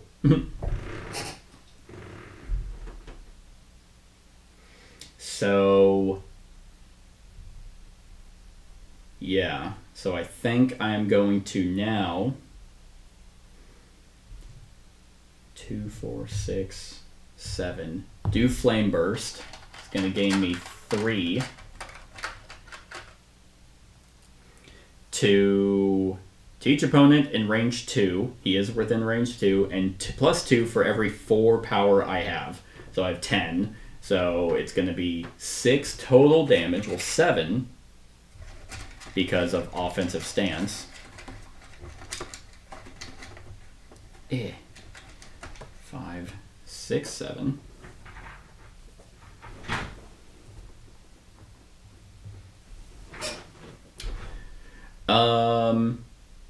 And then I'm going to do Fire Nova. So 2, 4, 6, 8. To deal another 7 damage. So that puts him at 14.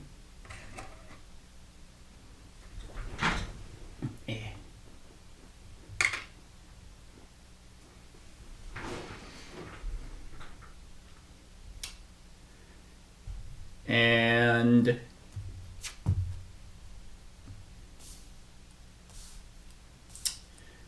think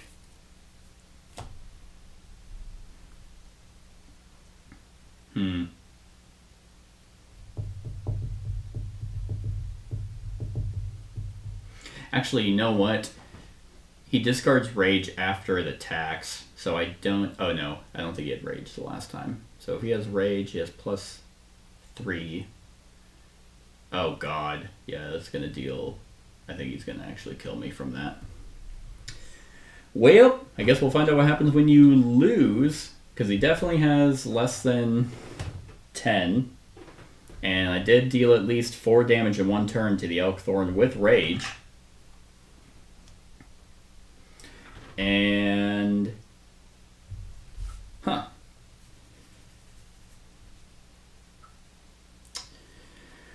Yeah, there's really nothing else I can do. 5, 6, 7, 8. Yep, because he's about to... Well, actually, I have to take a fatigue, which I don't have the sleeves to... Oh, yes, I do.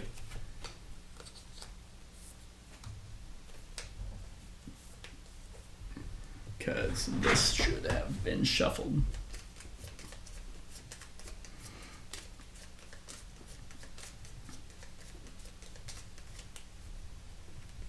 Yeah, because he's about to do his special, so he's going to... Well, he's going to rush and attack +1, which would be 7 to my 8, so that's 15 damage. Yep. That is that. All right, what happens when you lose? It better not be fucking redo it.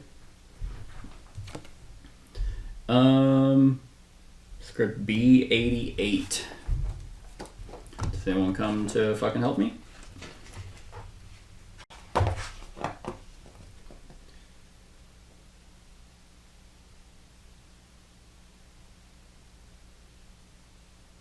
Okay.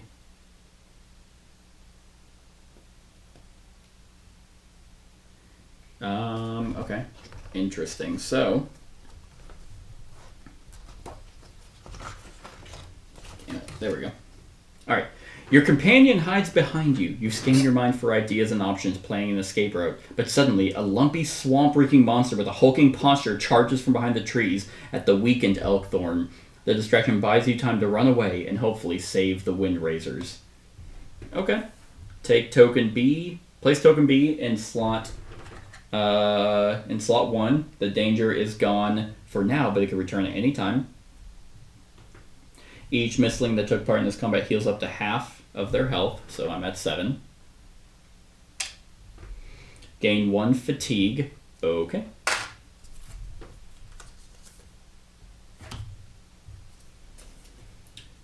Then the Elkthorn Divider, add card 54, A side up to the Mystling to the thing. The Elkthorn. There it is. Damn. Yeah, I don't know which would have been better.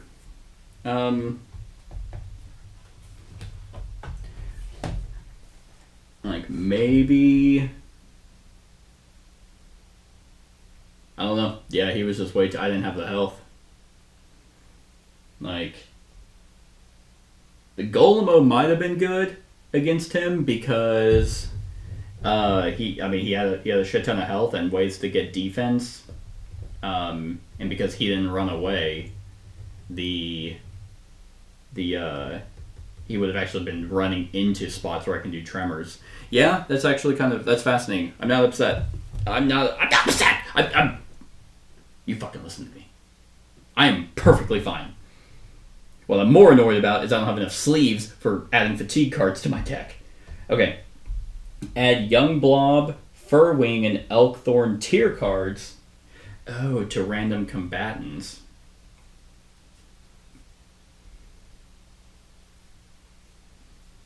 Okay. So, let's see. What was it? Young Blob. Or Young Bulb. So there's Young Bulb. Oh, that is 1,000,000% the creature from Will-o'-the-Wisps. Ori and the Will-o'-the-Wisps. A Furwing and an Elkthorn. Furwing. I wonder why. And an Elkthorn. Because I don't think there's any other... I don't think there's doubles. Nope. Okay. Tier cards to random combatants. There's a little divider for that. I don't think we've talked about random. Clear the arena, then continue exploration. Alright, well, I'm glad it didn't just tell me to redo it.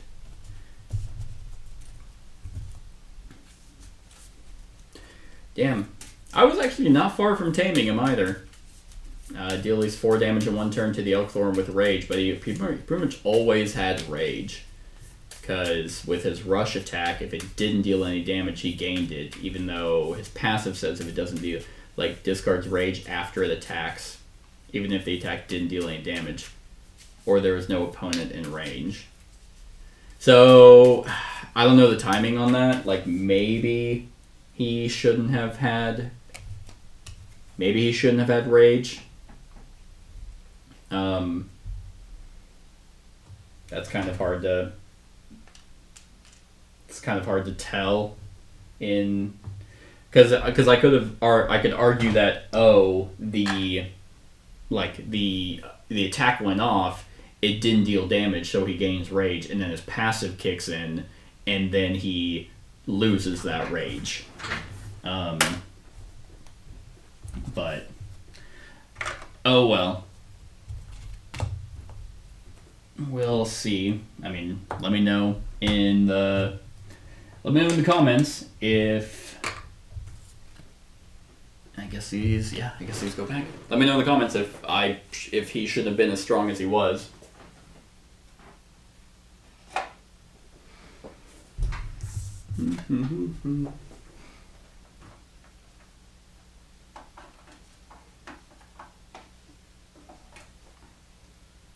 There seems to be some timing questions that definitely aren't going to be answered. Like even in my earlier fight with the what was it called? With the Furple. It's like, in what order do those things get damaged? Alright, so put this back. And then that's at 1, that's on B, here's the secret. Alright, well, now I'll head back to the tree. 63. Okay. The Windraisers hide, within the thick canopy high above. Climbing the tree could prove dangerous. The bark could crumble, and the scared Windraisers may throw you down with a gust of wind. I'll climb the tree anyway. B94. You attempt to climb the tree. If you get to the top, the Windraisers will certainly recognize you and follow you back to the ground. Ooh, alright. I got a little bit of help. Start of the test. If token B is in slot 1, look at the top 3 most item cards and discard all cards without a question. Or without an I. Okay. Jeez. The Windraisers fear that the danger may return. Okay. Food. I took the stupid lantern. Fuck me. God. This is not going my way. Alright, well, there's 2 eyes. So there's 4. I need 8. Okay, 5. 1, 5. Jeez. Okay, well, I can potentially get it. 5, 6, 7, 8. Ooh, no eyes, because if I get 3 eyes, then the test ends immediately. Alright. Yeah, 3, 4, 5, 6, 7, 8. And, man, again, somehow the math has dicked me, where I got the number, but I didn't get the best one, so it's going to cost me time.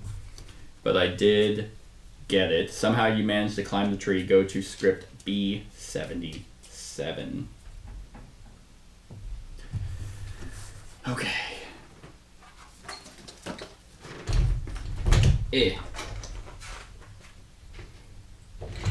Windraisers are finally on the ground. They seem confused, but as they look in the direction opposite of Kerberg, you also sense a surprising aura of longing around them. But they obediently follow you as you go down the Rangers Trail west and escort the Mystlings to the city. Place token A in slot 2. You saved the Windraisers, but it's time to return to the Rangers by following their footprints. If you haven't scared the Predator yet, you may want to hunt it down so that it doesn't harm anyone in the future. Otherwise, spending any more time in the forest will be a waste, as there is nothing left to discover here. Liar! The heavy layer of clouds disperses, revealing 2 moons slowly devouring the sun. The darkening sky has a reddish tint. Place secret card 19 in the event slot. And then set this to 2.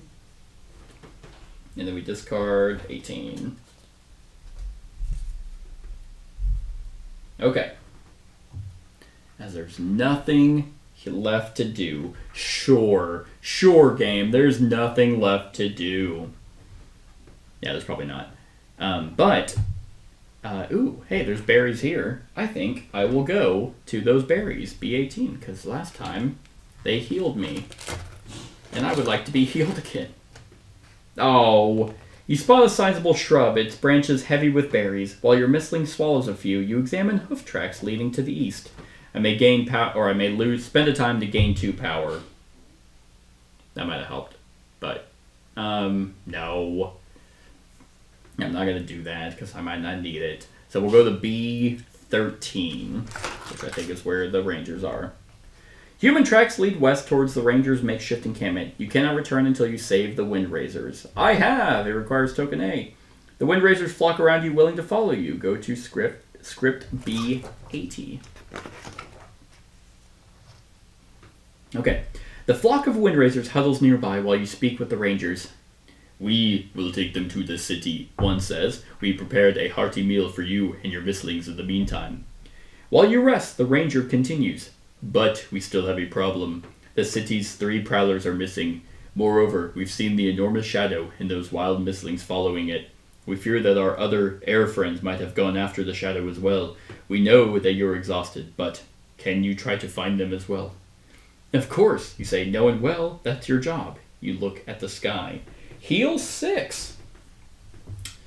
Does that mean I can heal just any, like heal off of, from your Mystling sheet? Oh, discard X from your, yeah.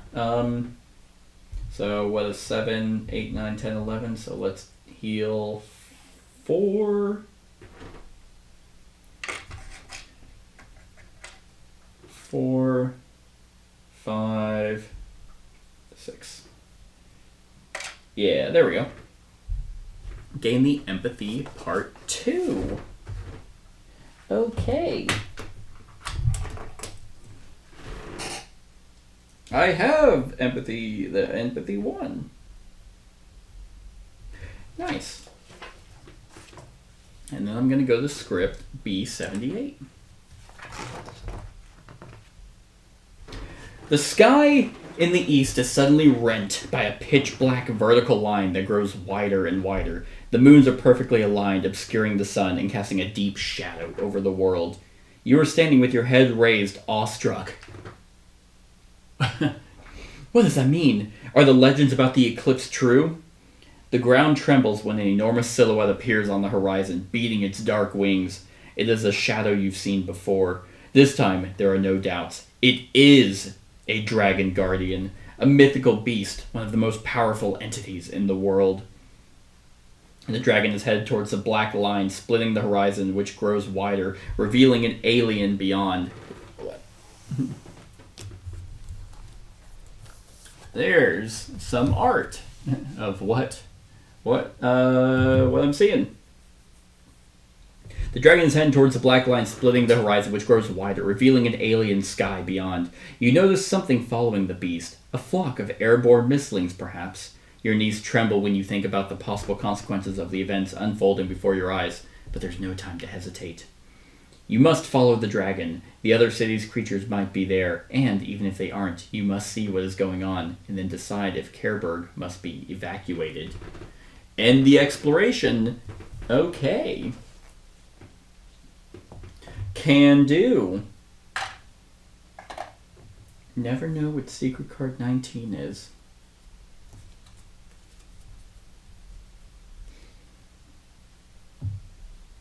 Okay, and the exploration goes to script B100.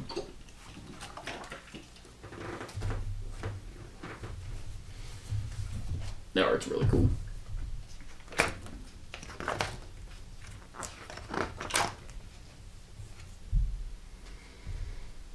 Okay.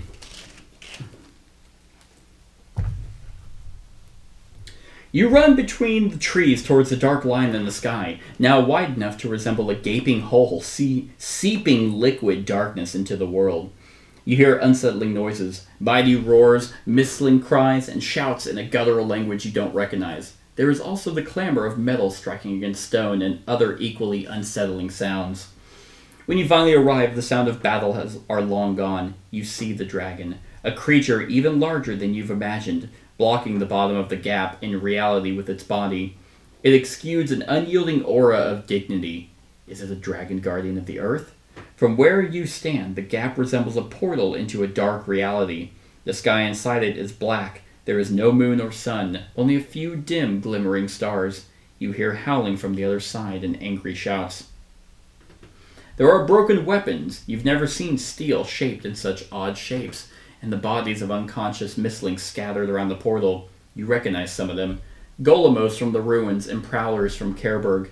They are alive, fortunately. They have probably helped the dragon defend the area from whatever emerged through the portal. The weapons, the pieces of armor, they all scratch an itch in your mind. A memory connected to the ruins you explored yesterday, but you can't tell exactly what it was. You finally focus on the dragon, wounded and bleeding. It makes a poignant wail that resounds in your soul. It evokes strange feelings in your... Never mind. In visions. You suddenly see an underground area and something shining in the darkness. Loneliness and despair. There are also floating islands and enormous red crystal hovering among them. They evoke warmness and peace. The visions disappear when the dragon growls and you hear a rustling behind you. Startled, you turn to notice a tall figure of a monster. They are neither Mystling nor animal. They have a roughly human silhouette, dark wings, a gaunt face with black eyes, and something glistening at their fingertips. You immediately think of the realm you saw behind the tear in the sky, and of those who wounded the dragon. You hear a snarl, and look down to realize that the humanoid monster has its own Mystling. Aha! My arch-rival! A beast with a shadowy, even smoke-like form crouching at the monster's ankles. The only fixed thing in its half-material body is its malicious, gleaming eyes and sharp teeth.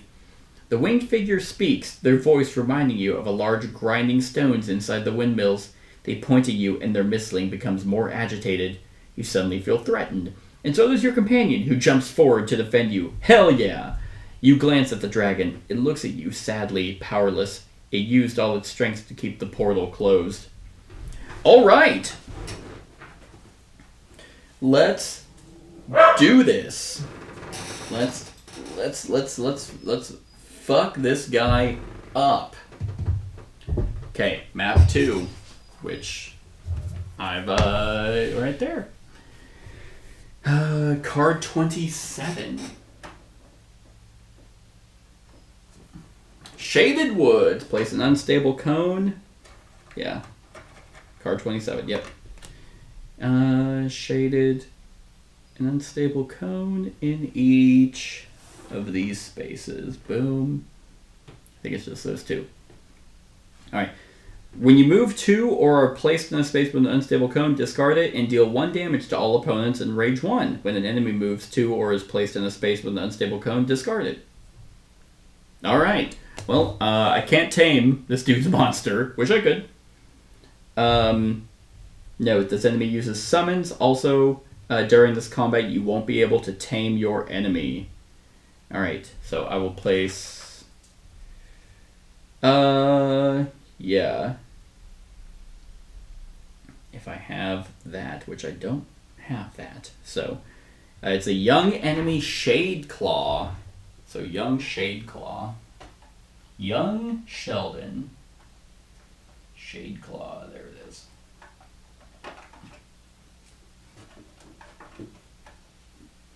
Okay. Oh, God. Okay, well, there's what it looks like. So, 15 health. 5 damage? Come on. And there's a summon. Okay, so 147, 48, and 48, 49. Okay. And I can't tame it, so... Not right now, anyway. Ooh. So its attacks are 2 square, 2 circle, 3, and 4 things, and the special ability is on 5. I wish it's on 3. Okay. So now I need to find what. Oh well. That definitely is what that looks like.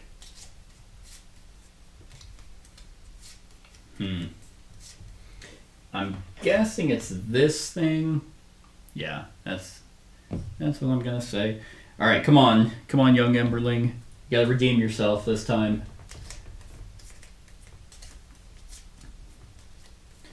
And for summons, I don't know. I don't know what. Place shadow. Okay. Yeah, so place one shadow in a chosen space. Aha, back here. Young Shadeclaw, good. Oh god, fuck off. All right. I see now why it wanted. Why the hint was to have something that deals damage to multiple enemies. Because he does not take damage if there is a shadow in the arena. Luckily, the shadow only takes 1 damage, and that's what that is, so there isn't a mini for it, which I'm perfectly fine with.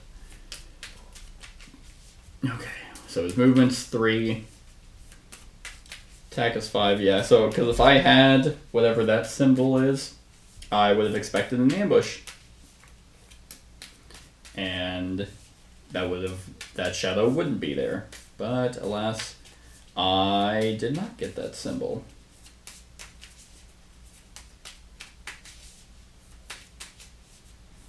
Damn. And now I should have eaten the stupid bush. Which I guess I could have, but oh well, that's all in hindsight.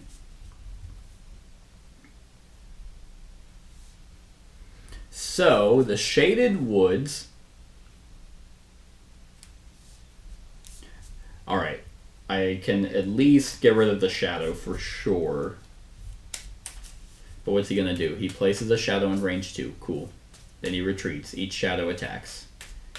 And I am not a light creature. I'm going to guess that... Yeah, I don't just fight these enemies once just because...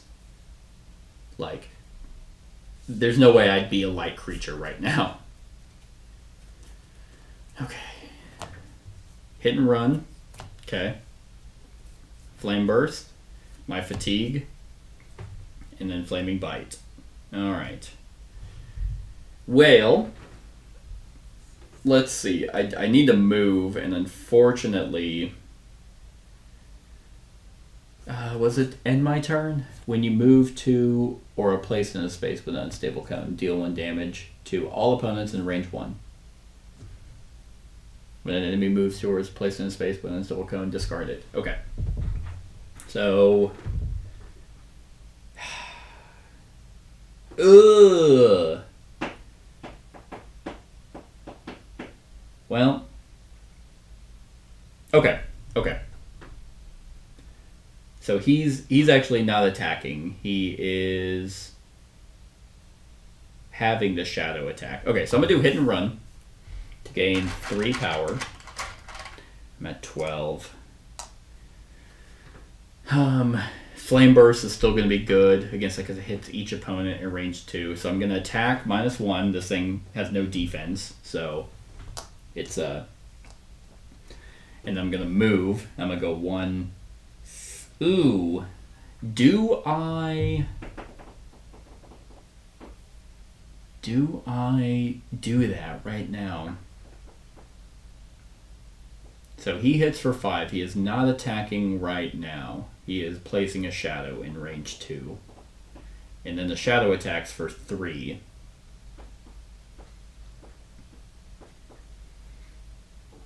Okay, you know what? I'm going to go 1, 2. Yeah. And that's it.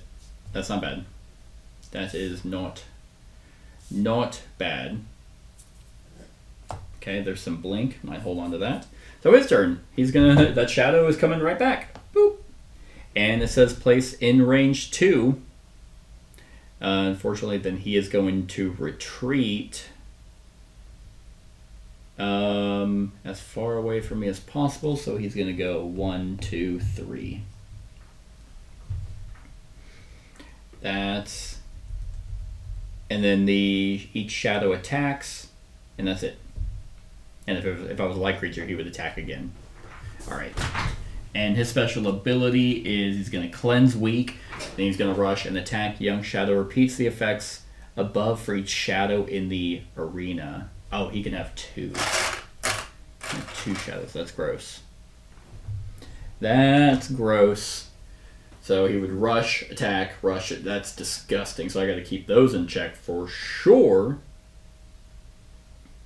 Okay. He has no defense though, which is nice. So, but he can't take any damage. Okay. I gotta move. I gotta move. You ready? Are you ready? Are you ready? Emberling! Fuck him up! So I'm going to spend 1 to move. And I'm going to go 1, 2, and that will get rid of this, right? Discard it, yep.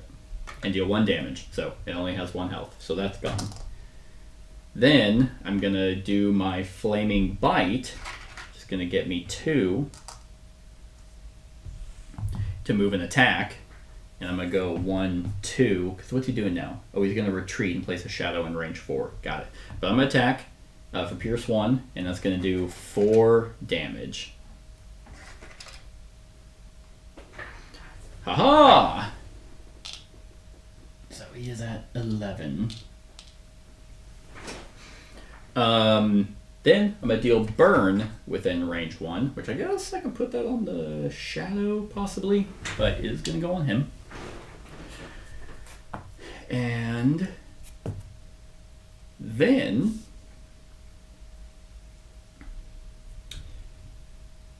if you have Fire Mistling, you know what? Let's do this Consuming Lantern. To gain 2 power, gain 1 power for each burn on the chosen opponent. If I have a Fire Mistling, I gain 2 for each burn on the chosen opponent instead. That's probably the best I'm gonna get right now.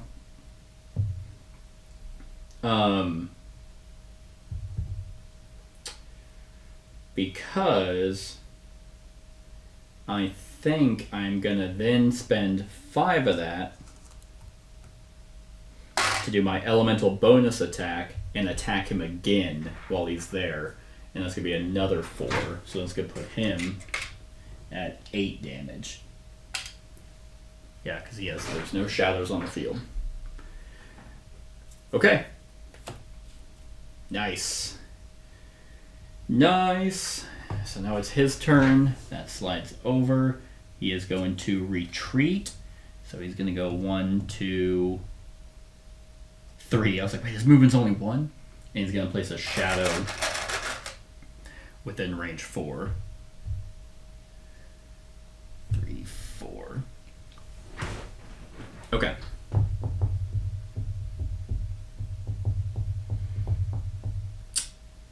Yes. Yes, perfect. Perfect. Well, not really. At least at 8. Oh, he actually takes 1 damage at the end of his turn. Because of the burn. Okay. So, what's he doing now? Placing another shadow within range 2.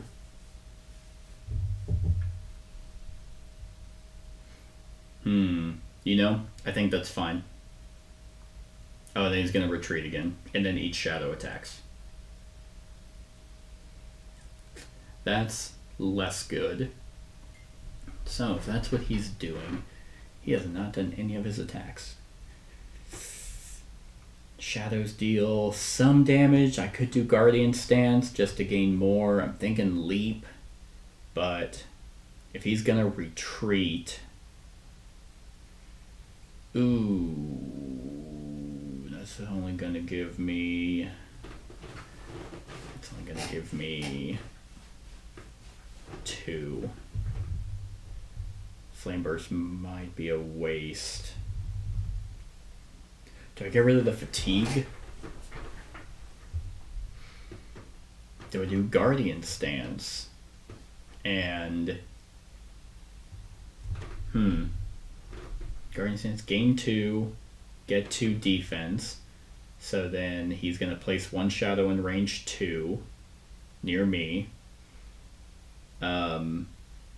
And then each shadow attacks, and I would take 1 damage. You know, I think I'll do Guardian Stance.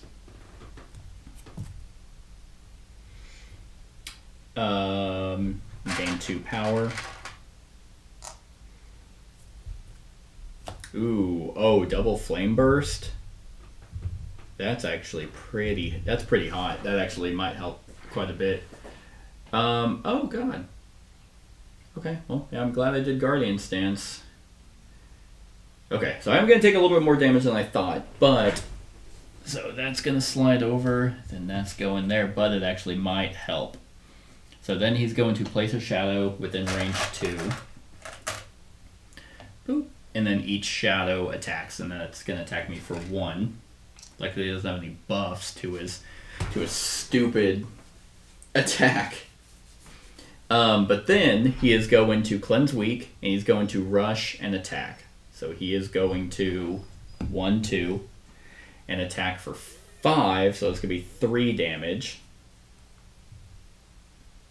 I'm taking 6 damage total, which is disgusting. But because thank God I did the Guardian Stance. So I am at 9. God. Because of his special ability, he repeated that for each shadow, but then he gets rid of all the shadows. How was I grabbing them out of that? All right. So that's okay, because now 1, 2, 3. Now I'm gonna fuck him up. I think I'm gonna do Flame Burst. Yeah, 1, 2, 3. And I'm gonna deal, actually 1, 2, could spend 1, 2, if I'm gonna deal, that's 4, 5? Always. Oh, yeah, no, I'll win. So I'm gonna move 2, 1, 2, land in here, deal the damage to him. So it's gonna put him at 10. God damn it. That's going to be 10 damage. And then I'm a Flame Burst, which is going to give me... Did I already grab the 3? I think I did grab the 3. So it's going to be 4 damage. Total. So he is at 14. And then I'm going to spend the 5 that I have to do a bonus action attack. And do another 4 damage. So, boom! He is defeated! Which, thank God, because I was like, man, is my Emberling gonna lose again? Unless there's a phase 2. Hopefully there's not. Win, go to script B91. I really hope there's not phase 2. I will be upset. Okay. With a last-ditch effort, your Mystling pushes the Shade Claw away. It yelps and runs towards the winged figure, who picks it up with surprising tenderness. You feel the gaze of their fiery eyes before they turn back, flee south, and disappear among the trees. You hear the dragon sigh behind you. The visions are returning. Yay! Each Mystling heals up to half, so 5, 6, 7, 8, 9. So 4. I don't like how I heal half rounded down. That's annoying. Then I add the Young Shade Divider. Young Shade Claw Divider. That thing is gross. I don't want that. Where was it? Oh. To the Mystling Encyclopedia. Nice. Then I gain the Light and Shadow Part 1 Where'd the fucking pencil go? Oh, it's right here. Yeah, the Light and Shadow Part 1. Okay. Then I can choose. I can focus on the visions or focus on the dragon's emotions. Emotions, baby. We're going to go all carrying on animals. It's going to be 103. He's feeling horny. It's like, oh, never mind. You open yourself up to the dragon's feelings, trying to understand its needs, and you're overcome with a feeling similar to the one you have when you make a bond with a Mystling, but tenfold stronger. The dragon is trying to protect the world from an ancient danger that once cast darkness over those lands. It is desperate, thus needing strength from an inferior entity, you. Oh, thanks. It's like, oh, I beat this guy.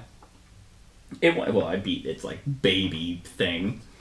It wants to see its siblings again and knows its wish won't come true. Aw, it's dying. Its siblings are in danger, trying to close other portals. And you, human, must find the places from these visions. Going to script 97. You kind of suck. We'd rather die. Okay. You're sapped out of your thoughts as the dragon abruptly jumps away from the portal and roars for the last time. From its mouth... Oh, yep. There's the art right there.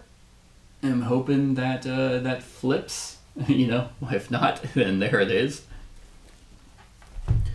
From its mouth erupts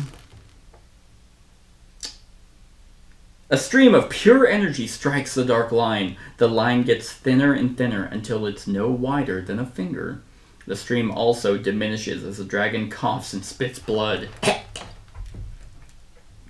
Eventually, the dragon falls to the ground but raises its head to look at you. Then it sighs warily, and your skin prickles as it is enveloped by warm air. The dragon doesn't draw another breath, though. Its open eyes grow cloudy. Aw. That was like my whole goal, was to see a dragon, and the first one I see dies. You look around, overwhelmed, and see that some Mystlings finally get up from the ground and look at you with fear and respect. I mean, how would an animal look at you with respect?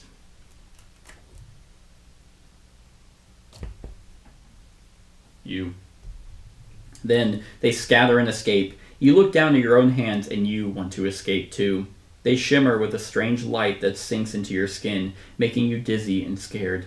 Finally, the gleam disappears and you feel oddly energized. You don't like this feeling at all. Gain 1 essence?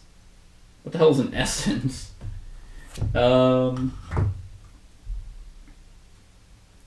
Essence.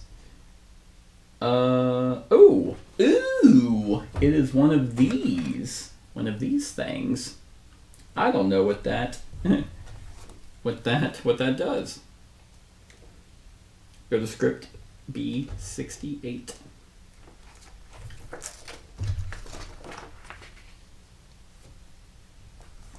You shake off the unsettling feeling and focus on what's important right now. You will think about these events, this tragedy later. But right now you must pursue the invaders from probably the other side of the gap in reality, from the world bathed in darkness. You must also check on Kerberg. Who knows what happened to the city during the powerful earthquake that shook the ground when you were at the ruins. You also hope that the invaders didn't go there, if they could defeat the Dragon Guardian.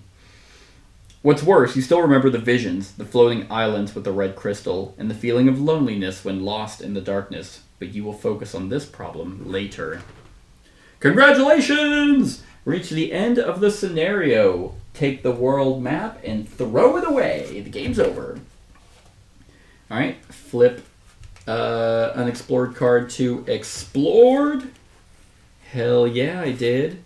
Got my ass beat. Remove world card map 01. Okay. And then gain 3 and 4. Okay. So 3, I can, your town awaits your return. Okay. And 4 goes down there. Goes down there, yes. The assailants from the Dark World are getting away. Yeah, so there we go. That's what my world map looks like right now. Open the random booster. Place all these cards in the unlock. Take all the cards from behind the advancement deck. Draw 8. One less for each fatigue. Nice. Ooh, let me see what I got, baby. Okay, so they are not all foil, which is, ooh, hey, a legendary. That's a legendary right there. And it's actually 4, potentially Golemo. Nature's Patience. Gain 1. Gain 1 power, and then bonus action. Ooh, this is cool. 1 power, release Wrath, deal X damage in range 2, where X is your defense. Not bad. And then I got some Kindling. Attack, gain 1 power for every 2 damage dealt with this attack. That's actually not bad at all. Stomp, deal 3 damage in silence to each opponent in range 2. Reduce this damage by opponent's defense instead of range, and it gives +2 attack. That's not awful. Ooh, Combustion. Deal 2 damage, pierce 1 in range 2 for each burn on the opponent. I don't deal a lot of burn yet, but that could definitely be something. Place all these cards behind the unlocked divider. Will do. Where are they? Oh, that's the unlocked divider. Cool. And then the advancement deck. Choose 3. So shuffle, draw 8, 1 less for each fatigue in my Mystlings deck. To a minimum of 3. So 1. I think I just have 1 in 2. I have 2. Oh, so I think that's 4. So I'm only drawing 4. Yeah, because I think Golemo has 2 as well. So I'm only drawing 4. I get to keep 3 of them. So defensive position, you may discard another card, +2 defense, -1 attack. Regeneration, might go with that one. Smart approach, move, place 1 card from your discard pile on top of your deck. I like that.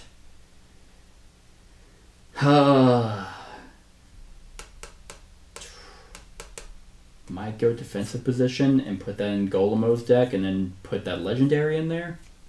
Yeah. I'll do that. And then so these go also behind the unlocked section. And these go back behind the advancement. Then I remove all fully heal all Mystlings, thank God. And then remove all fatigue and save my game. And that is where we will end scenario 2, everyone. I hope you enjoyed. I will see how that top-down camera worked. It's probably all janky. But I hope you're enjoying the series. Like, comment, share, and subscribe, and have a wonderful whatever time of day it is for you. Hey everyone, thank you for watching, and I really hope that you enjoyed the video. If you would like to see more of my content, go ahead and click that subscribe button and the bell to be notified whenever I upload any new content. If you feel like supporting the channel, you can go ahead and click that Patreon link to be taken to my Patreon, and any help is truly appreciated. Other than that, stick around for any other run-throughs or reviews or cool top 10s or whatever I feel like putting on. Other than that, like, comment, share, and subscribe, and have a wonderful whatever time of day it is for you.